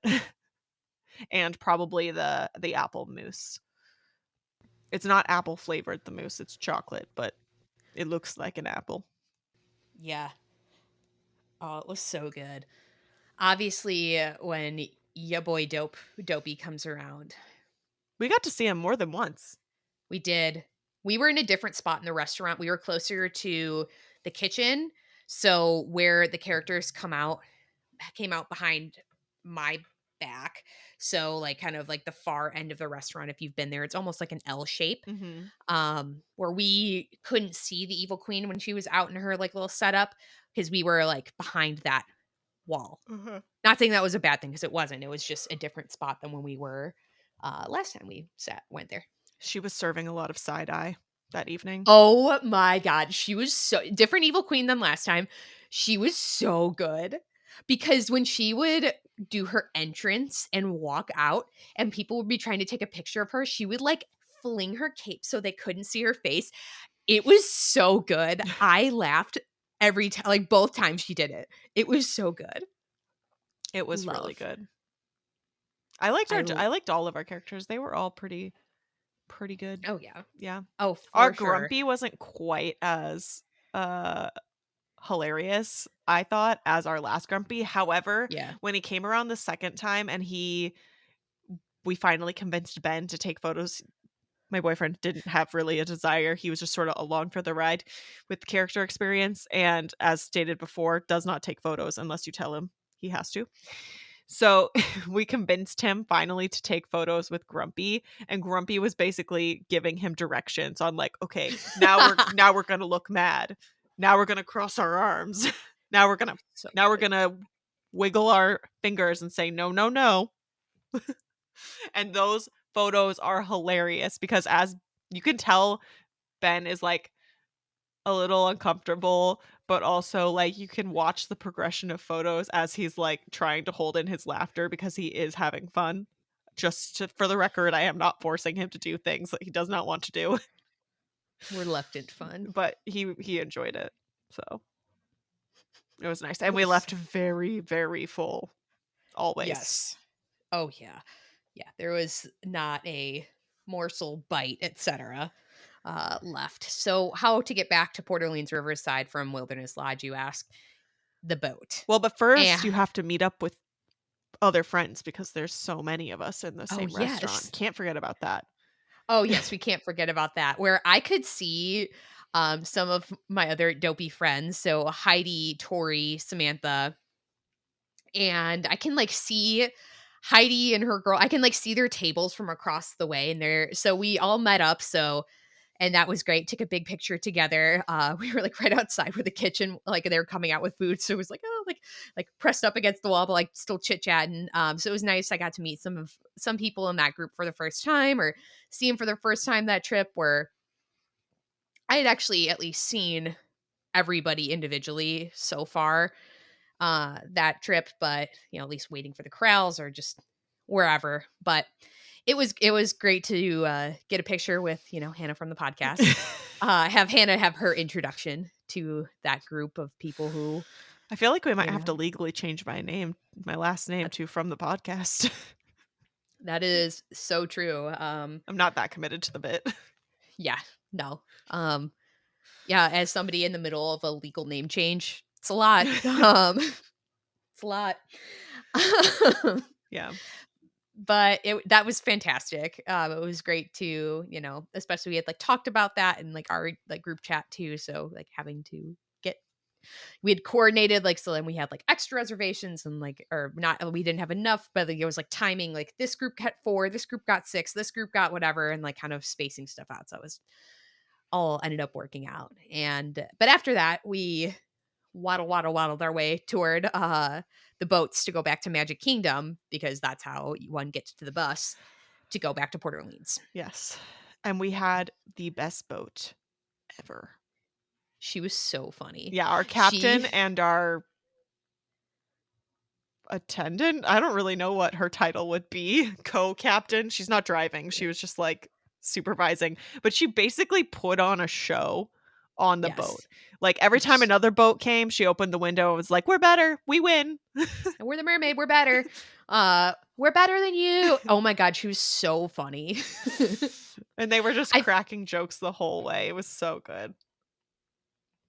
That was so funny. I I gave them both I gave them both cast compliments when we got off. Oh, that's amazing. I feel like I always have, like, slightly unhinged boat drivers from the Wilderness Oh, Lodge so to the it's Magic Kingdom. you. Is there a Yeah, secret maybe. magnet or something that you're carrying around? Perhaps I have powers. But, like, unhinged in a good way where I remember one time I was on that boat and the fireworks, happened to be going off. It's like, "Oh, man, you pay, like, $400 for one of these boat cruises, and here you are getting it for free." Like, it was so, like it was, like, kinda out of pocket because it was kinda quiet before then, but got to the Magic Kingdom, go through the security, and I decide because I just haven't had enough yet that day You're that I'm going into crazy. the Magic Kingdom. No. And go into the Magic Kingdom, I do. I enjoyed my little experience doing that last time. So what I did was, my defense, I saw that it wasn't that long of a line for Seven Doors Mine Train, okay? And I'm, on my way back there. Mhm. Waddle, waddle, waddle, waddle, waddle, waddle I my way. wasn't that much of a waddle. You had a pretty, like, solid stride. Yes, I should be feared. And, what do I do on my way to Seven Dwarfs Mine Train, you ask? What did I regret doing last year? I got on the carousel. Not of progress, the regular one. Because I guess this is just my, like, gauge on how the legs are doing. And, this time, it wasn't embarrassing to get off of it. So that was a good, like, morale improvement. And, had myself in because it's kind of fun to just kinda, like, ride the pony around, and I don't know, I had a good time. It didn't hurt to get off or get on it, so I knew that, like, we were cooking. Mhm. So then I go to Seven Dwarfs Mine Train. Said it was a 40, didn't really look like a 40 to me. It was like 25 at most. I barely remember, like, how long it was, so it might have even been a little shorter. And got some pictures on the way out with the Dopey medal. I had put on I'm like clad in zip all weekend, but zippity tees. I had my marathon shirt on and had a little photo shoot with a cast member. I did have all of my medals, but I didn't have the morale in me to put all of them on. So just had the Dopey one in my finisher ears and took the really cool, like, I took two shots or tries to get the, like, bite the medal like an Olympian Mhm. um That is such a shot. cute photo. Because the first set of them was me like, "Are really?" Like, not like really, but, like, kinda, like, a little sus about it, and then she's like, "Okay," because she's just like, "Okay," like, kinda, like, "Put the medal, like, I'm like, "Okay," and then she's like, "No, no, no, you just won the Olympic gold medal," and, like, kinda, like, leaned forward, and she, like, posed me better, and it turned out so cute, and I love those nighttime shots at Magic Kingdom, and then I called it for the evening Mhm. because I knew I wanted to get to DAC early in the morning, Yeah. which I did. Ben and I, we had no desire to go anywhere post dinner. We were very full and very tired. We made a bathroom stop right by the, like, will call ticket area, just outside Magic Kingdom, and then we got straight on a bus and went right on back to French Quarter. Um, I think we might have watched, like, an episode of Castle or part of National Treasure or something back on Disney Plus when we made it to the room, but we pretty much, like, went straight to bed. We were kaput. And then I the next day, we kind of did a, like, split time situation between. You're at Epcot in Hollywood. Yeah, but I can't remember which one we went to first. Epcot, Thanks. anytime. So we split our time between Epcot and Hollywood Studios.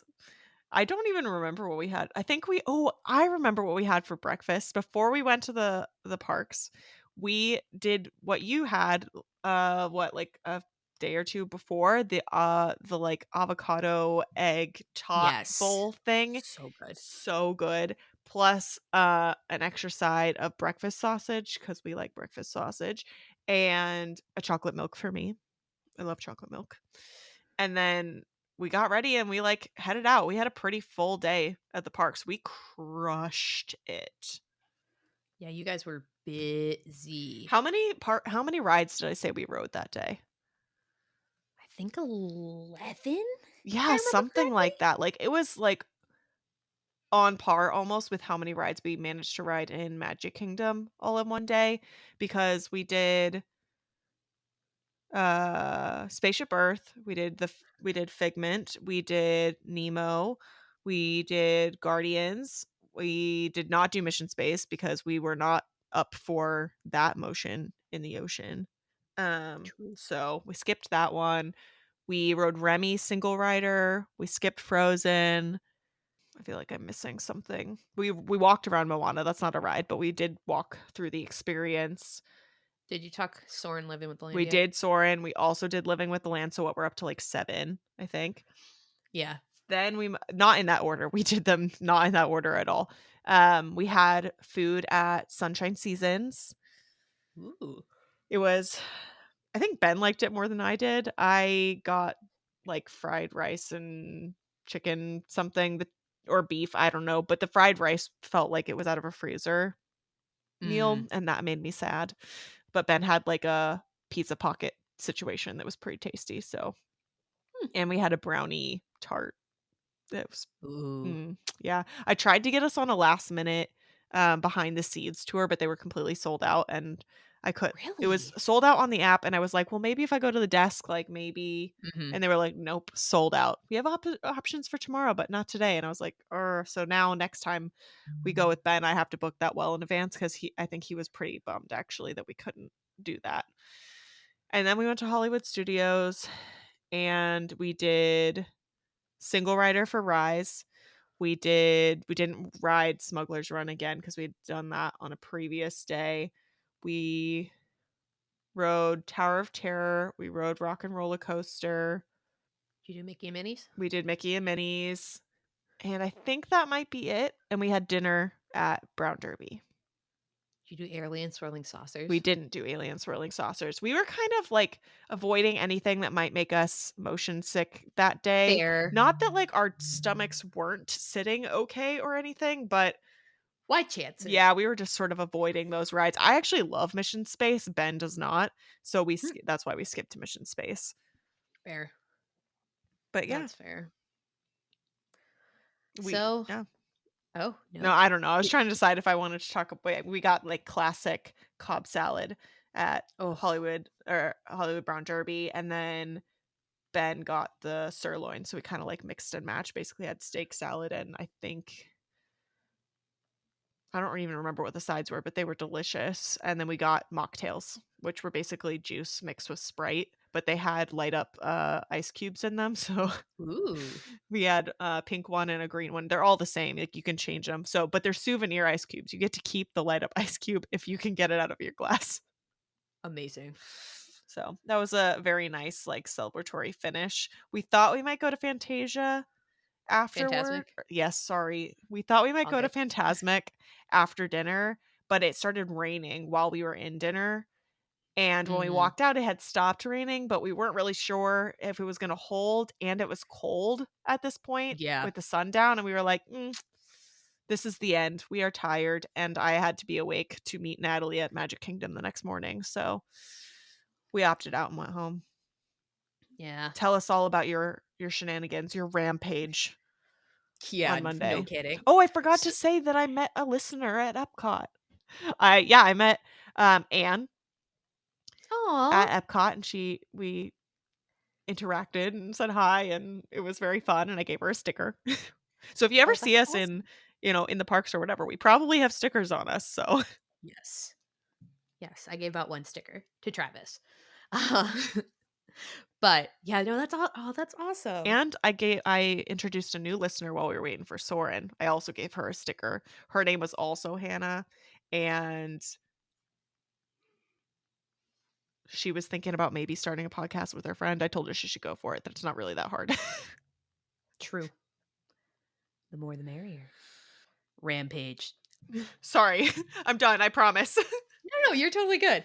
I like to hear because I didn't actually know all of that. So I got to Animal Kingdom pretty early in the morning for or really started my day bright and early with metal pictures. Really, once I had them out, I kind of liked to keep them around. Have a new strategy. I learned it last year with having 8 medals for coast to coast. If you have 6, you put 1 or 2 over your shoulders, so 1 over right shoulder, 1 over left shoulder, and then, if you're kinda, like not really if you're walking, this doesn't work super well, you put the other 2 under your armpits and kinda, like, squeeze them in, and then you only really have to be responsible for 2 not Mm. boinking each other. So you look like a clown, you look like a T-Rex with your little arms, but it does work. So No damaged metals to report? I have like a little bit of paint chipping, not on my dopey. I have like a little bit on my half marathon medal, Oh, near just the tops of the pennants of the flag. So honestly, I feel like I made it out pretty good considering. yeah. And it's not enough for even me to report because it's not on the if it were on the ducks or if it were more, it was just like the top. And honestly, like you come out of a weekend a little bit bruised, so like that doesn't bother me. Battle To be scars. honest. Yeah, like, I mean, if it really bothered me, I could try to probably, like, paint fill it in, but it doesn't really bother me. Yeah. But, yeah, so I really ended up pretty good with all things considered because I took a lot of photos and, like, I put them in the stack of 6 too, so, like, that is a risk. Mhm. But anyway, I kinda basically made my way around DAC, like, taking medal photos in different spots, and, made my way over to Dino Land because I hadn't spent enough time there the day prior, and, I knew that the walls that Disney doesn't mess around, like, they put the construction walls up. Mhm. Um, they were up already, and I was talking to some of my other friends who were at home, and, it's like one of my friend Adam brought up, he's like, "It's gonna be weird to see the dinosaurs come down there." I'm like, "Yeah, that will be weird." Like, the area itself, but, like, the giant dinos, that'll be a little weird to see come down. But in case you're wondering what is still open over there, the Boneyard, still open, that was announced that it was staying, and the character meets, because those are outside of, like, the little Chester and Mhm. Hester's Dinorama area, those are still open because I went to them. I went back to all of them but the Chipmunkosaurus because I got them the day prior, and since I had all my medals, I went with, like, my corresponding medal to get a photo with them or the characters. So started with Donald, showed him his medal. He was geeked out about it. He was very excited. Mhm. I went to see Pluto and Goofy swap right outside of um I think it's Restaurantosaurus. Yeah, Restaurantosaurus. So I did the Pluto line and then I did the Goofy line or whatever, vice versa. And then went to Daisy and she was so cute. She was very, very excited about her medal, had like the best cast member ever who like set up a selfie where spoiler, he held the phone and took the selfie, but Daisy had the phone in her hand, so it looks like she took it.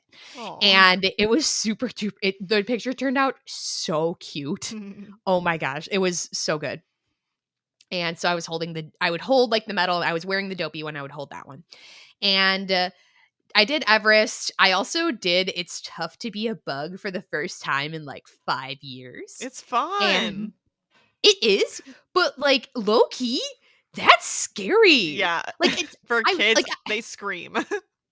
yes, like no joke, like dang. like the Hopper animatronic, it didn't help that like I was in like the second row, like right next to Hopper. Mhm. And apparently Hopper has been on he knows that his time's limited, okay? So like Has he's he been he's rebelling? he's he's been rebelling, but he worked full force the day I saw him.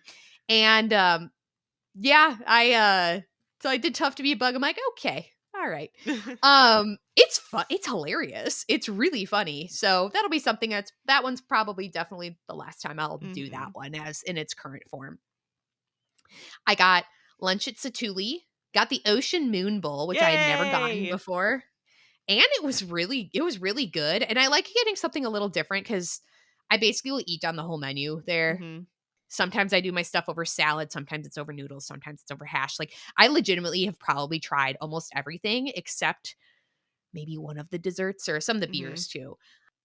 And I also snacked on some buffalo chicken chips outside Dino Land because, again, we were just spending more time than I've ever spent in Dino Land, I think, since Primeval Whirl left.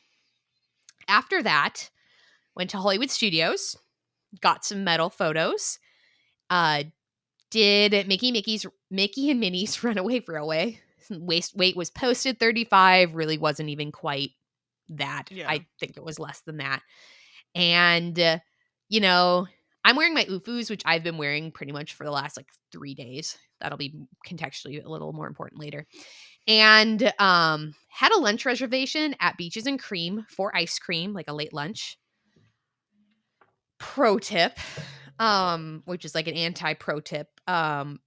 If you're looking to get the No Way Jose and you're like, well, I don't know if I'd finish all 3 scoops on my own. Like, I'm going to be, just get the whole thing.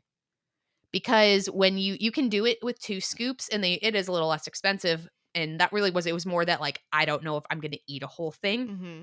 They don't do as well because, and this is the nature of the glass they put it into, or the container not being like the big cup, is that they don't do quite as well on the toppings.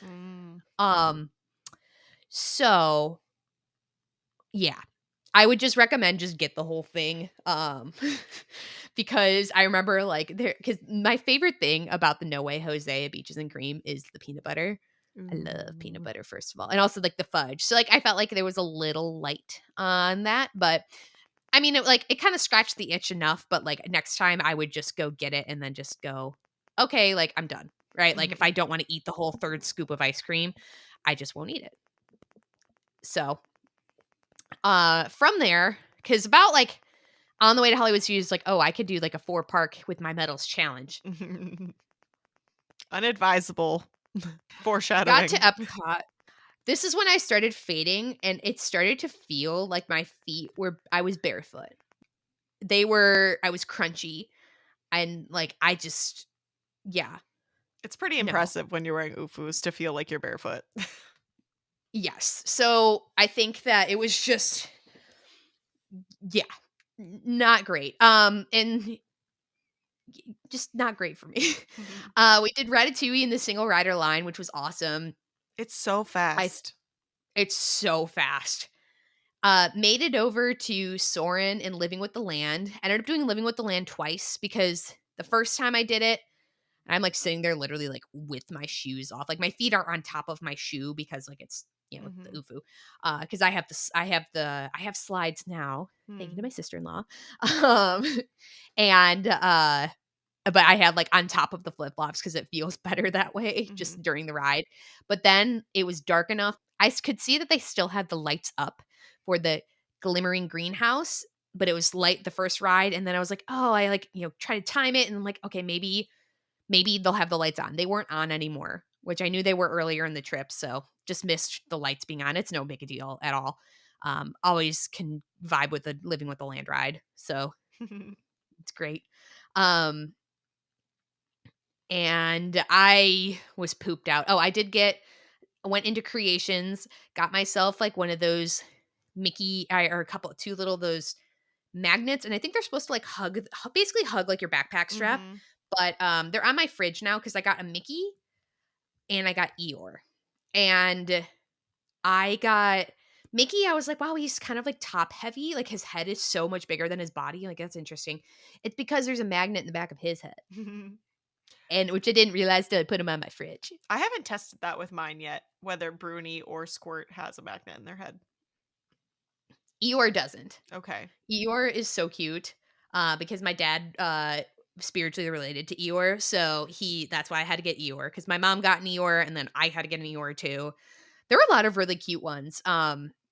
Squirt was so dang cute. But I'm like, okay, like yeah, I had like 4 or 5 in my arms and Ben was like, you're gonna have to tone it down. I was like, fine.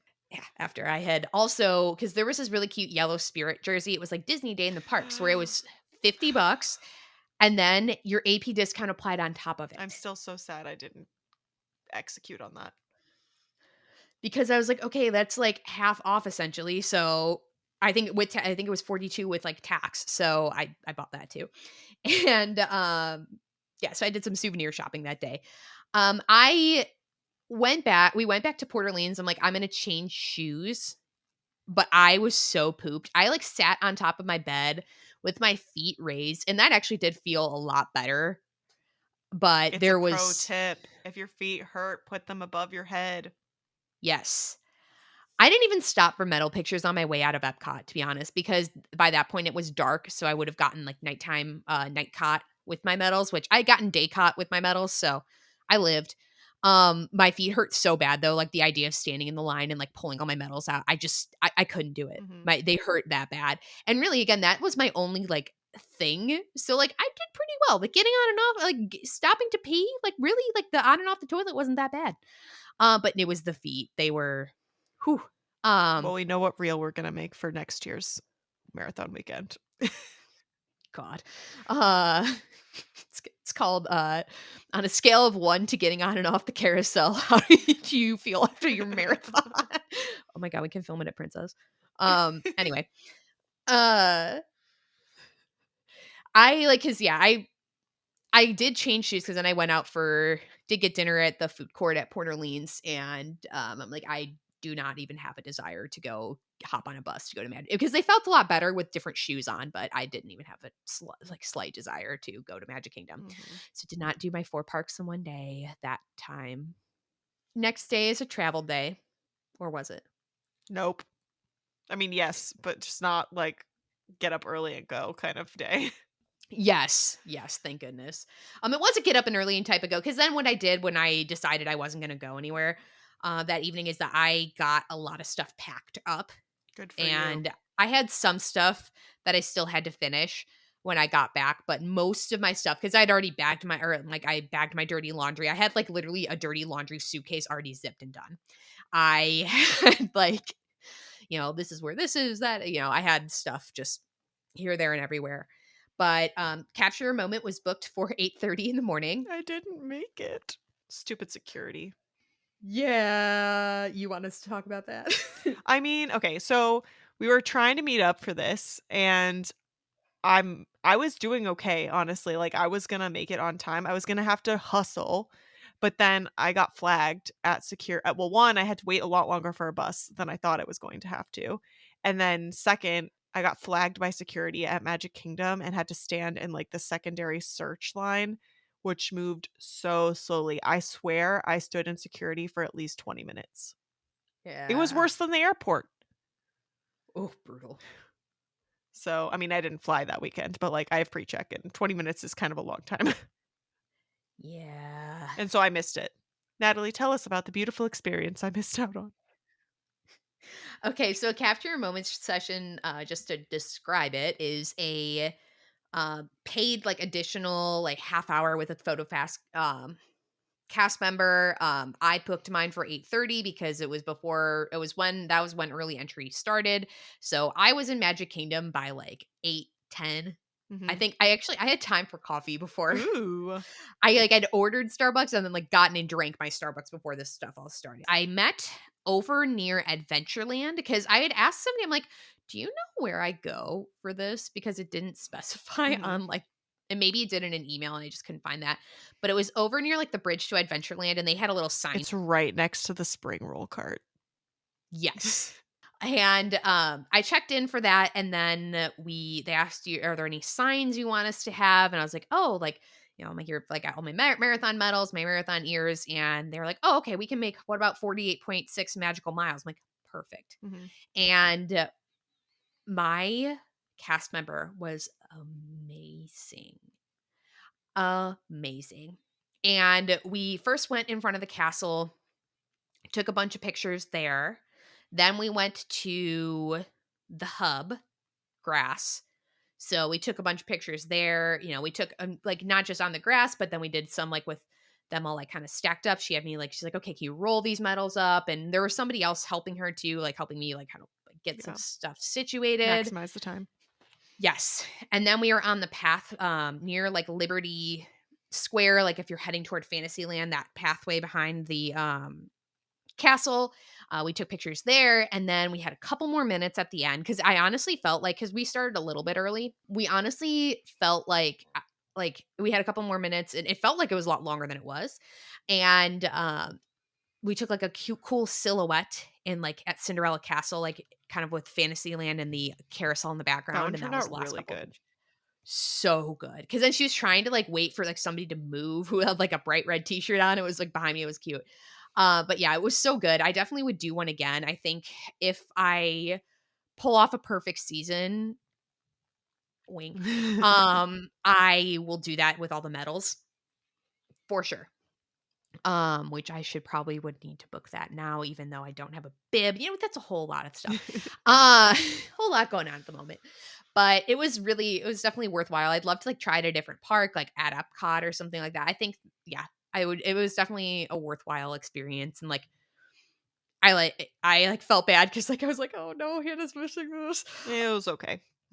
But it's $99. You don't get an AP discount on it, but definitely I think it was a worthwhile experience and good, Yeah. like good thing to do.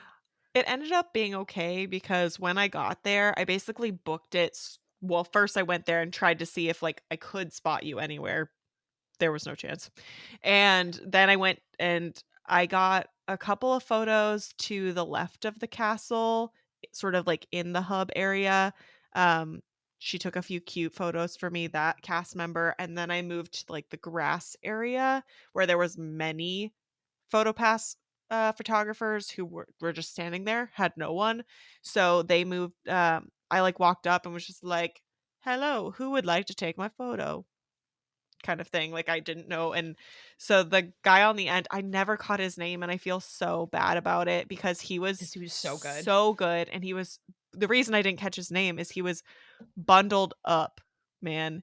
He had, like, many layers on, his name tag was under one of those layers, he had a hat on, he had a gigantic beard, um, he had told me that he had been doing the capture the moments the last, like, few days, so he was also amazing, and basically, I told him, I was like, "Well, I miss that's awesome, I missed mine, I was supposed to be with my friend doing it, and, like, I got caught by security, so I didn't make it," and he basically went into full on, like, "Alright, then we're getting all of the photos mode." He took so many photos for me with, like, the individual medals, with all the medals and different poses, all this stuff, and, like, right as I'm finishing up and, like, starting to take off all my medals to put them away, Natalie walks up, and I'm Yeah. like, "Alright, I guess we're putting them all back on," and luckily, he again you already had yours on, like, you hadn't taken them off, so he was No. super nice to help me put them back on. I put on 2, and then he basically, like, handed them to me and, like, held them and, like, positioned them and did all that for me. So we took a few photos together with our whole suite of medals. We took some photos with our hats backwards. Those were really funny because then when we turned around, those hats have every Disney merchandise you ever buy will have an absurdly long tag for some reason. And so they were hanging down in our faces when we're trying to get the backward shot, and I was, like, holding it in my mouth so it wouldn't blow in the wind. When we turn around, they're just hanging in our faces, and he was like, "No, no, no, don't move, we must capture this." Yes. And we took some, like, holding hands, and it just it was really cute. It took me back a little bit to some of the, like, Big Little photos we used to take when we were in college, but I was really happy that we were able to find each other because then we rode the best ride that's ever been made, Buzz Lightyear, because there was no wait. Yes. We booked it. They already had the walls up for Astro Orbiter. Mhm. They hadn't like, at this point, as of recording, they've already, like, taken planets down and stuff, but they hadn't made any progress in that manner when we were there. It was just, like, the walls were up and they were ready. So, Yeah. They were. One note I'd say is that before we get to the Buzz Lightyear ride, I was too ne excited, I'm sorry. no, I love the energy. More people should be this excited about Buzz Lightyear. And, but Metal Monday and Magic Kingdom, Madness. reports say that, like, lines to, like it was, like, 2-hour waits to get your Uh-huh. medal. I think they had to cut people off and say, like, "Sorry, you're not getting one." I heard that as well, to get, like, with PhotoPass, so if you are still going to be there by Tuesday, I'd recommend doing your medal photos then. Yeah.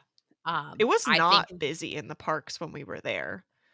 no, not really the whole trip at all, I thought, like, I think some of the worst waits I saw, I think that, like, Toy Story Mania had kind of a rough wait one time, but I could tell one of the sides was down, Mhm. so that just happens or one tower only has one tower Mhm. running, then the wait gets bad. But other than that, I really didn't think that there were any absurdly long lines.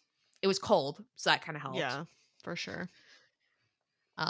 But so kind of pro tip I'd say is if you're still going to be there Tuesday, even I don't know, I can't really speak a lot to Sunday and how that works out because I'd imagine that there's plenty of people who go Sunday and then like leave early Monday morning. So Mhm. can't really speak a lot to how Sunday works with medals, but I heard that it was a zoo on Monday, like hours long waits. But it was nice is that I heard that they had medals like set up in Magic Yeah. Kingdom. So if you wanted like them all in the line with the castle in the background, they just had them there. Mhm. Like, if So you wanted there's a photo every year people want where the medals are looped around the iron, like, yep. gates, they had that pre-set up, so you didn't have to get yours out and retie, and it saved a lot of time, but, yeah, the Yeah. lines were supposedly very, very long. Yes. So Tuesday, if you're doing capture, because I remember I didn't even have to like throw an elbow to get the reservation Mhm. either. You try to throw, you have to make sure that you like most things, you get the reservation. Like the later in your trip you are, the more likely you are to get it. Mhm. So it was plenty of availability. And another option, this also goes, we've mentioned before in the event guide and like hidden gems and stuff about getting your hat embroidered. Same goes Mhm. for medal photos. If you bring your medals back a different race weekend that's maybe not so busy, or you come a little early or stay a little late, do that. Like, I didn't get my ears embroidered. I'm going to wait and bring them back on for Princess and get them done then, when hopefully the demand is lower and I won't have to worry about like standing in line for hours to figure it out. So, Yes. Also, something that I learned is that so shout out to somebody I follow, Gem Runs Diz, oh yeah. on Instagram. They mail you yours Mhm. back. I didn't know that they mailed them because I picked mine I up think because they it have was both just options. So, like, I heard a okay. lot of people did get theirs mailed. Like, if you're leaving before they can finish them, they'll do that. I did even see one report of someone who dropped theirs off, and when it got mailed back to them, it wasn't actually embroidered. That's a rogue. Oh, Like, I'm not saying that happens a lot. I think yeah. that was like a rogue error.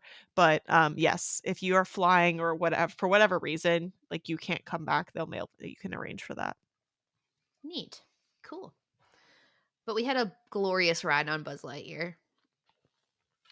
We Hannah is the first protege of Buzz Lightyear boot camp who actually got really, really close to Galactic Oh, Hero. I was so close. I was so mad. I know she was so It's close. I'm okay. like, We'll get it in "No." Princess. Yeah, exactly. We'll be good. I guess okay. Well, my mom is the original protege of Buzz Lightyear boot camp. I also I was the learner and then I became the master because as long as I have memory, um, she has known that the back of the orange robot's hand, like Is a high value that's a target. 100K. Yeah, that's a 100K target. So yeah, it was the other ones that I figured out. Which And you then can also Google, by the way. Like if you're curious, there are yes, blogs. yes, there are definitely everything. There's some sort of a guide, but so we had a glorious ride on Buzz Lightyear. Mhm. I was like, go, go, go! So that was great. It seems to be like a last day Magic Kingdom, and then go to the confectionery on your way out, Mhm. type of thing. Because I got some more Rice Krispies as a peace offering for Mr. Natalie, and headed out in a way that I thought I was saying goodbye to Walt Disney World because I actually had I think it was 11 a.m. pickup at Port Orleans Riverside to go to the airport. Yes. And Ben and I were just driving home, which we did actually do. We packed up all of our dirties and everything, which we basically made it out of our hotel room with like 4 minutes to spare. 11 a.m. checkout. We like got all of our stuff into the hallway because we were minorly afraid that if we did it in multiple trips that the room would already be reset and locked because they reset the TV while we were still in the room at 10:30. Oh, wow. So we were like we were watching A Bug's Life and all of a sudden the TV like turned off and the movie stopped and we're like, "What the heck?" And then we turned it on and tried to like go to Disney Plus and we were logged out. Oh, So if you've ever been weird. curious, they automatically log you out of anything you log into on a hotel TV. Huh. Well, I learned something today. But yeah, so we like moved all of our luggage into the hallway, which was a lot of stuff. We basically moved in for the weekend, and Ben went and got us a luggage cart, which I've never used before at a Disney hotel, and we had the luggage cart, plus we had our, like, buggy. Like, if you're not from the South, they're not called buggies, they're called, like, cart Wagon. wagons, carts, or whatever, and it's like an off-roading one. It's got the serious tires. I think it's meant for the beach, and, we had that thing stuffed full, and I got it comes with a cargo net that's definitely gives me soccer mom vibes, so I put the cargo net over to make sure nothing would fall out of the buggy, and that plus a full luggage cart. It was a lot to pack back into the car. But Incredible. then, yeah, we had a pretty smooth journey home. Stopped at Buc-ee's for some dinner and went home and pretty much went to bed. We got home, like, late, so tell us about the unforetold, unknown adventure you were about to embark upon. So I get to the airport, drop my luggage off. I get a call, get through security, whatever. They say they're boarding my plane and nobody's getting on the plane. I'm like, that's weird. I look out the window and the engine to the plane looks like a transformer. Mhm. It is like a lot of different parts and whatnot, all like blooming, it seems. But they've marked it as boarding, so you have to call to have them adjust your stuff. And I had about an hour and a half layover in Atlanta, so they're like, we're not even going to have an update for an hour. I'm like, well, why did you mark this as boarding and not just delay the flight? So I call, I'm trying to get things together, and I'm like, because then it's like, oh, you're going to get home at like 9 p.m. Okay, that's not great, but whatever. Because it's my original flight out of Orlando was at 1. I'm like, that's not great, but whatever. And then that like, because I have to just sit and think a little bit. Because I can't get into the Sky Club anymore, which is annoying. Oh. Yeah, because my car, I'd have to. That's a rant for a different day. And I can't even buy my way in. Anyway, so I decide that I don't want to, because I don't want to play this game and like be in airports till for like over 11 hours, Mhm. right? Long layover in Atlanta or Detroit or Minneapolis or whatever to get back to Omaha. So I go to them. I'm like, can you just put me on the first flights tomorrow? And they go, okay. I book a room at All Star Movies and I go back to Disney because not only I just didn't want to deal with it and just sit for a long time, right? Mhm. I just didn't want to sit around in like on my hands. I had almost, because they on one of my flights they had limited overhead bin space, so I almost gave them my carry-on. I'm like, no, I'd rather keep it with me, and I'm glad I did because when I got to All Star Movies, I actually, which I had never stayed at before, so that was kind of a cool thing for me to do. Another one off the I list. Exactly, another one. I have one All Star to go, and it's sports. And what I ended up changing, and when I'll like charge my phone, and I'm like, all right, well, the world is mine the next few hours. And I played my favorite game of bus roulette, and it was whatever the first bus that comes besides Disney Springs, because first of all, Disney Springs is quite far from where the All Stars are, and B, like I wanted to go to a park. It was DAC, which I kind of figured it would be. I was kind of hoping it would be, so I went to DAC, and I did a safari, and went to Everest. Um, Upon KG's recommendation, I got a Himalayan ghost. So shout out to you for that, because I was just talking to her like, oh, well, what should I do? She's like, well, what have you done so far? I was like, well, nothing really, because I was at the airport like an hour ago. So that was great. Kind of wandered my way around, didn't like spend as much time longing at Dino Land this time, and almost got in line for a flight of passage, but then I'm like, oh, I'm gonna play more bus roulette for dinner. Although I was kind of a woman on a mission where I wanted it to be the Polynesian, because I wanted to get like to a Magic Kingdom area resort, but I was like, okay, if it's there, if it's Wilderness Lodge, like, I'll go to Roaring Fork, or like, I really just kind of let the buses decide my fate. And I went to the Polynesian, went to Captain Cook's for dinner, got myself the pulled pork nachos and the Thai meatballs. Delicious. Mm. I sent it to Mr. Natalie. He was a little jealous of that. And he was like, "Oh, that's what it looks like inside," because we had done takeout there. He's like, "Oh, I'll have to go with you." And then I went to go check out the island tower at the Polynesian because I hadn't been yet because it just opened in December. How's it look? Oh, it is beautiful.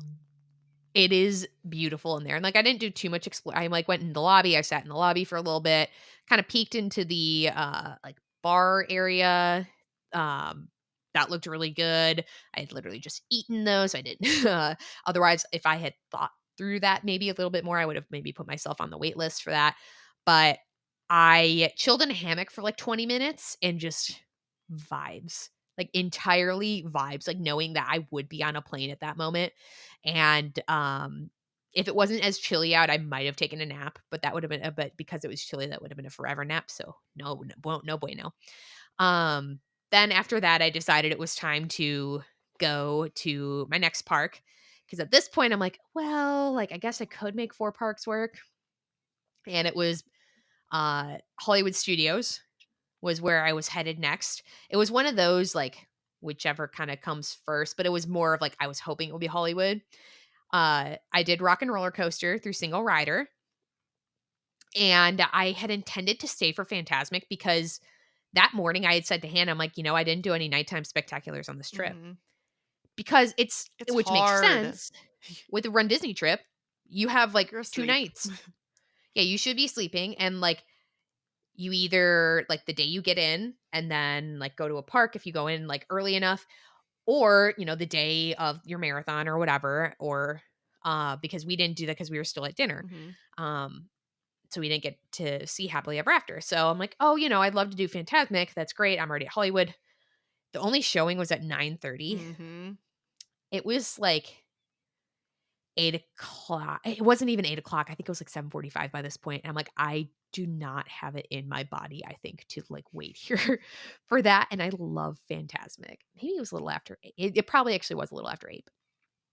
Like, I don't think I have it in my soul to wait. I don't think I can do that. So I didn't. And I'm walking my way toward the bus. Then I double back. I text my younger brother and I was like, should I go to Epcot right now? And, he's like, "Duh." I'm like, "Okay, yeah, I guess I will." I literally, like, went between the like, toward the Skyliner, then away from the Skyliner, then toward the Skyliner, then away from the Skyliner. I'm like, "No, I'm gonna do it. I'm gonna get on the Skyliner." And, I rode the Skyliner. I went to Epcot, and I made I kind of was, like, almost, like, aimless, like, kind of, like, getting off there. I'm like, "I can't believe I'm, like, getting to my 4th park in the day." And I spent several hours to and fro the airport from the airport, and I'm getting to my 4th park of the day. So, what I do is, I go to Figment because I don't have it in me to go, like, because I also hadn't done Figment this trip and, thought it was funny also for the bit because I was gonna do Spaceship Earth, but I knew that that was longer, and I was like, "Well, I wanna catch at least a little bit of Luminous if possible." And, really enjoyed Nightcot, Vibecot. And sent pictures of the moon to my husband because I literally walked to the queue. Like I took a video of me walking through the queue at Figment, nobody till I got to the cast member. There was one other person who had just gotten there before me, so I wasn't alone on the ride, but nobody. So that was cool. Um, yeah, caught the beginning of Luminous. I really kind of like the first like little sequence and act, and then I was like, I'm getting out of here before everybody runs to the buses. Then I rode the bus back to movies, went to bed, had a very, very early because my flight was at 6:30 and I had a really smooth like transit through MCO, but didn't want to fully take my chances with that. And obviously I didn't have to check luggage because this whole time, my bags get on the flights they're not that they're supposed to because my one flight delayed, but my bags before I even go to bed in Florida are in Omaha. Thank you, Mhm. AirTags. And, that made me feel a lot better about the whole situation, obviously, um, because I knew my bags were elsewhere and where they were supposed to be. Mhm. So very, very, very much recommend AirTags for your bags. I would have been a nervous wreck if that was on the way down, but on the way back, like, send all my dirty stuff home. And, my medals, stay with me. So, that then is the end of the trip. I get to the airport in the morning, get through security. It's a breeze. And before the wheels even like leave the ground, I'm asleep on the first flight. Yeah. And I'm usually not quite like that, but that was refreshing enough that then for the second flight, I was able to work because I'm off PTO the next day. So I was able to work because there was Wi-Fi in my flight. So then I got home and the end of marathon weekend. What a smooth ending. Yes, for sure. Yeah. It was an Yeah. amazing trip, and I cannot wait for us to be back in just a few short weeks for Oh, Princess. I'm so excited. And get ready because we took so many photos. We're going to be reliving this basically until Princess. So if you're getting sick of medal photos on socials, then Sorry. yeah. Sorry, not sorry. So that's a wrap. It's interesting because I know we've talked about this briefly last week. Now that we're 2-ish weeks out from it, like, not like, how do you feel? But kind of how do you feel? Oh, that's a legit question. I feel great. I went for that run, the first one back, and like the very first interval I did, I was like, oh no, the calves are tight. This might not be good. But then everything after that felt great. I like I was a little worried about the foot that it might be tendonitis or something, but like I feel so good. Good. Ooh, that's wonderful to hear. Mhm.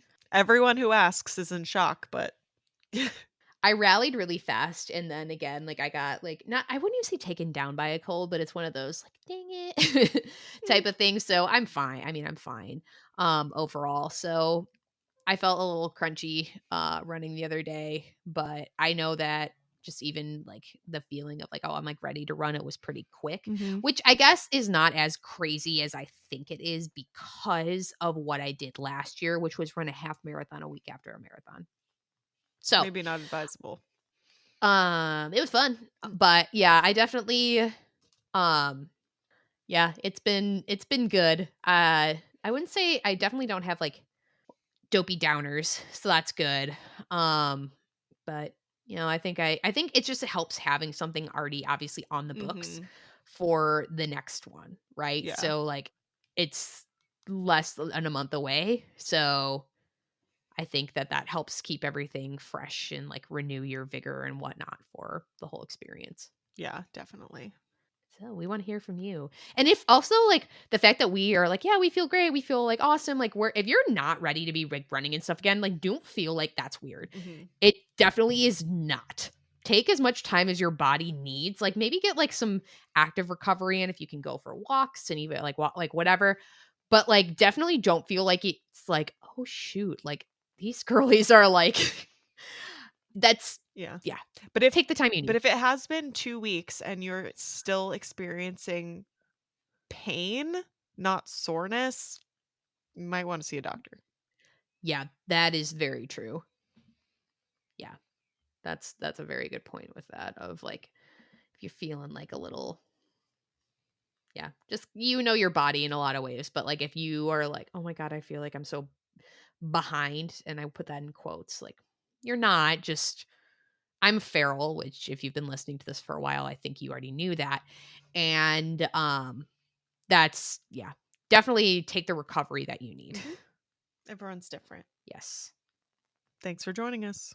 If you enjoyed listening to our show, please leave us a review and a 5-star rating. We love reading your reviews out loud, and you might even be featured on a future podcast episode. We've also started a community spotlight on our Instagram.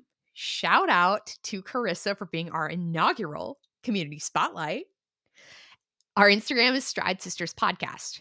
If you want to be featured for a Medal Monday, Finish Line Friday, or any accomplishment that you want to celebrate, send us a picture via our social media platforms or our email. Speaking of our social media platforms, we have a brand new Facebook group, Stride Sisters Podcast. Submit yourself, join, and we'd love to have you and continue to fun and chat up on there. All the ways to connect to us can be found in the show notes. Thanks for listening. Until our next adventure, we're wishing you endless miles of magic and memories. See you next time.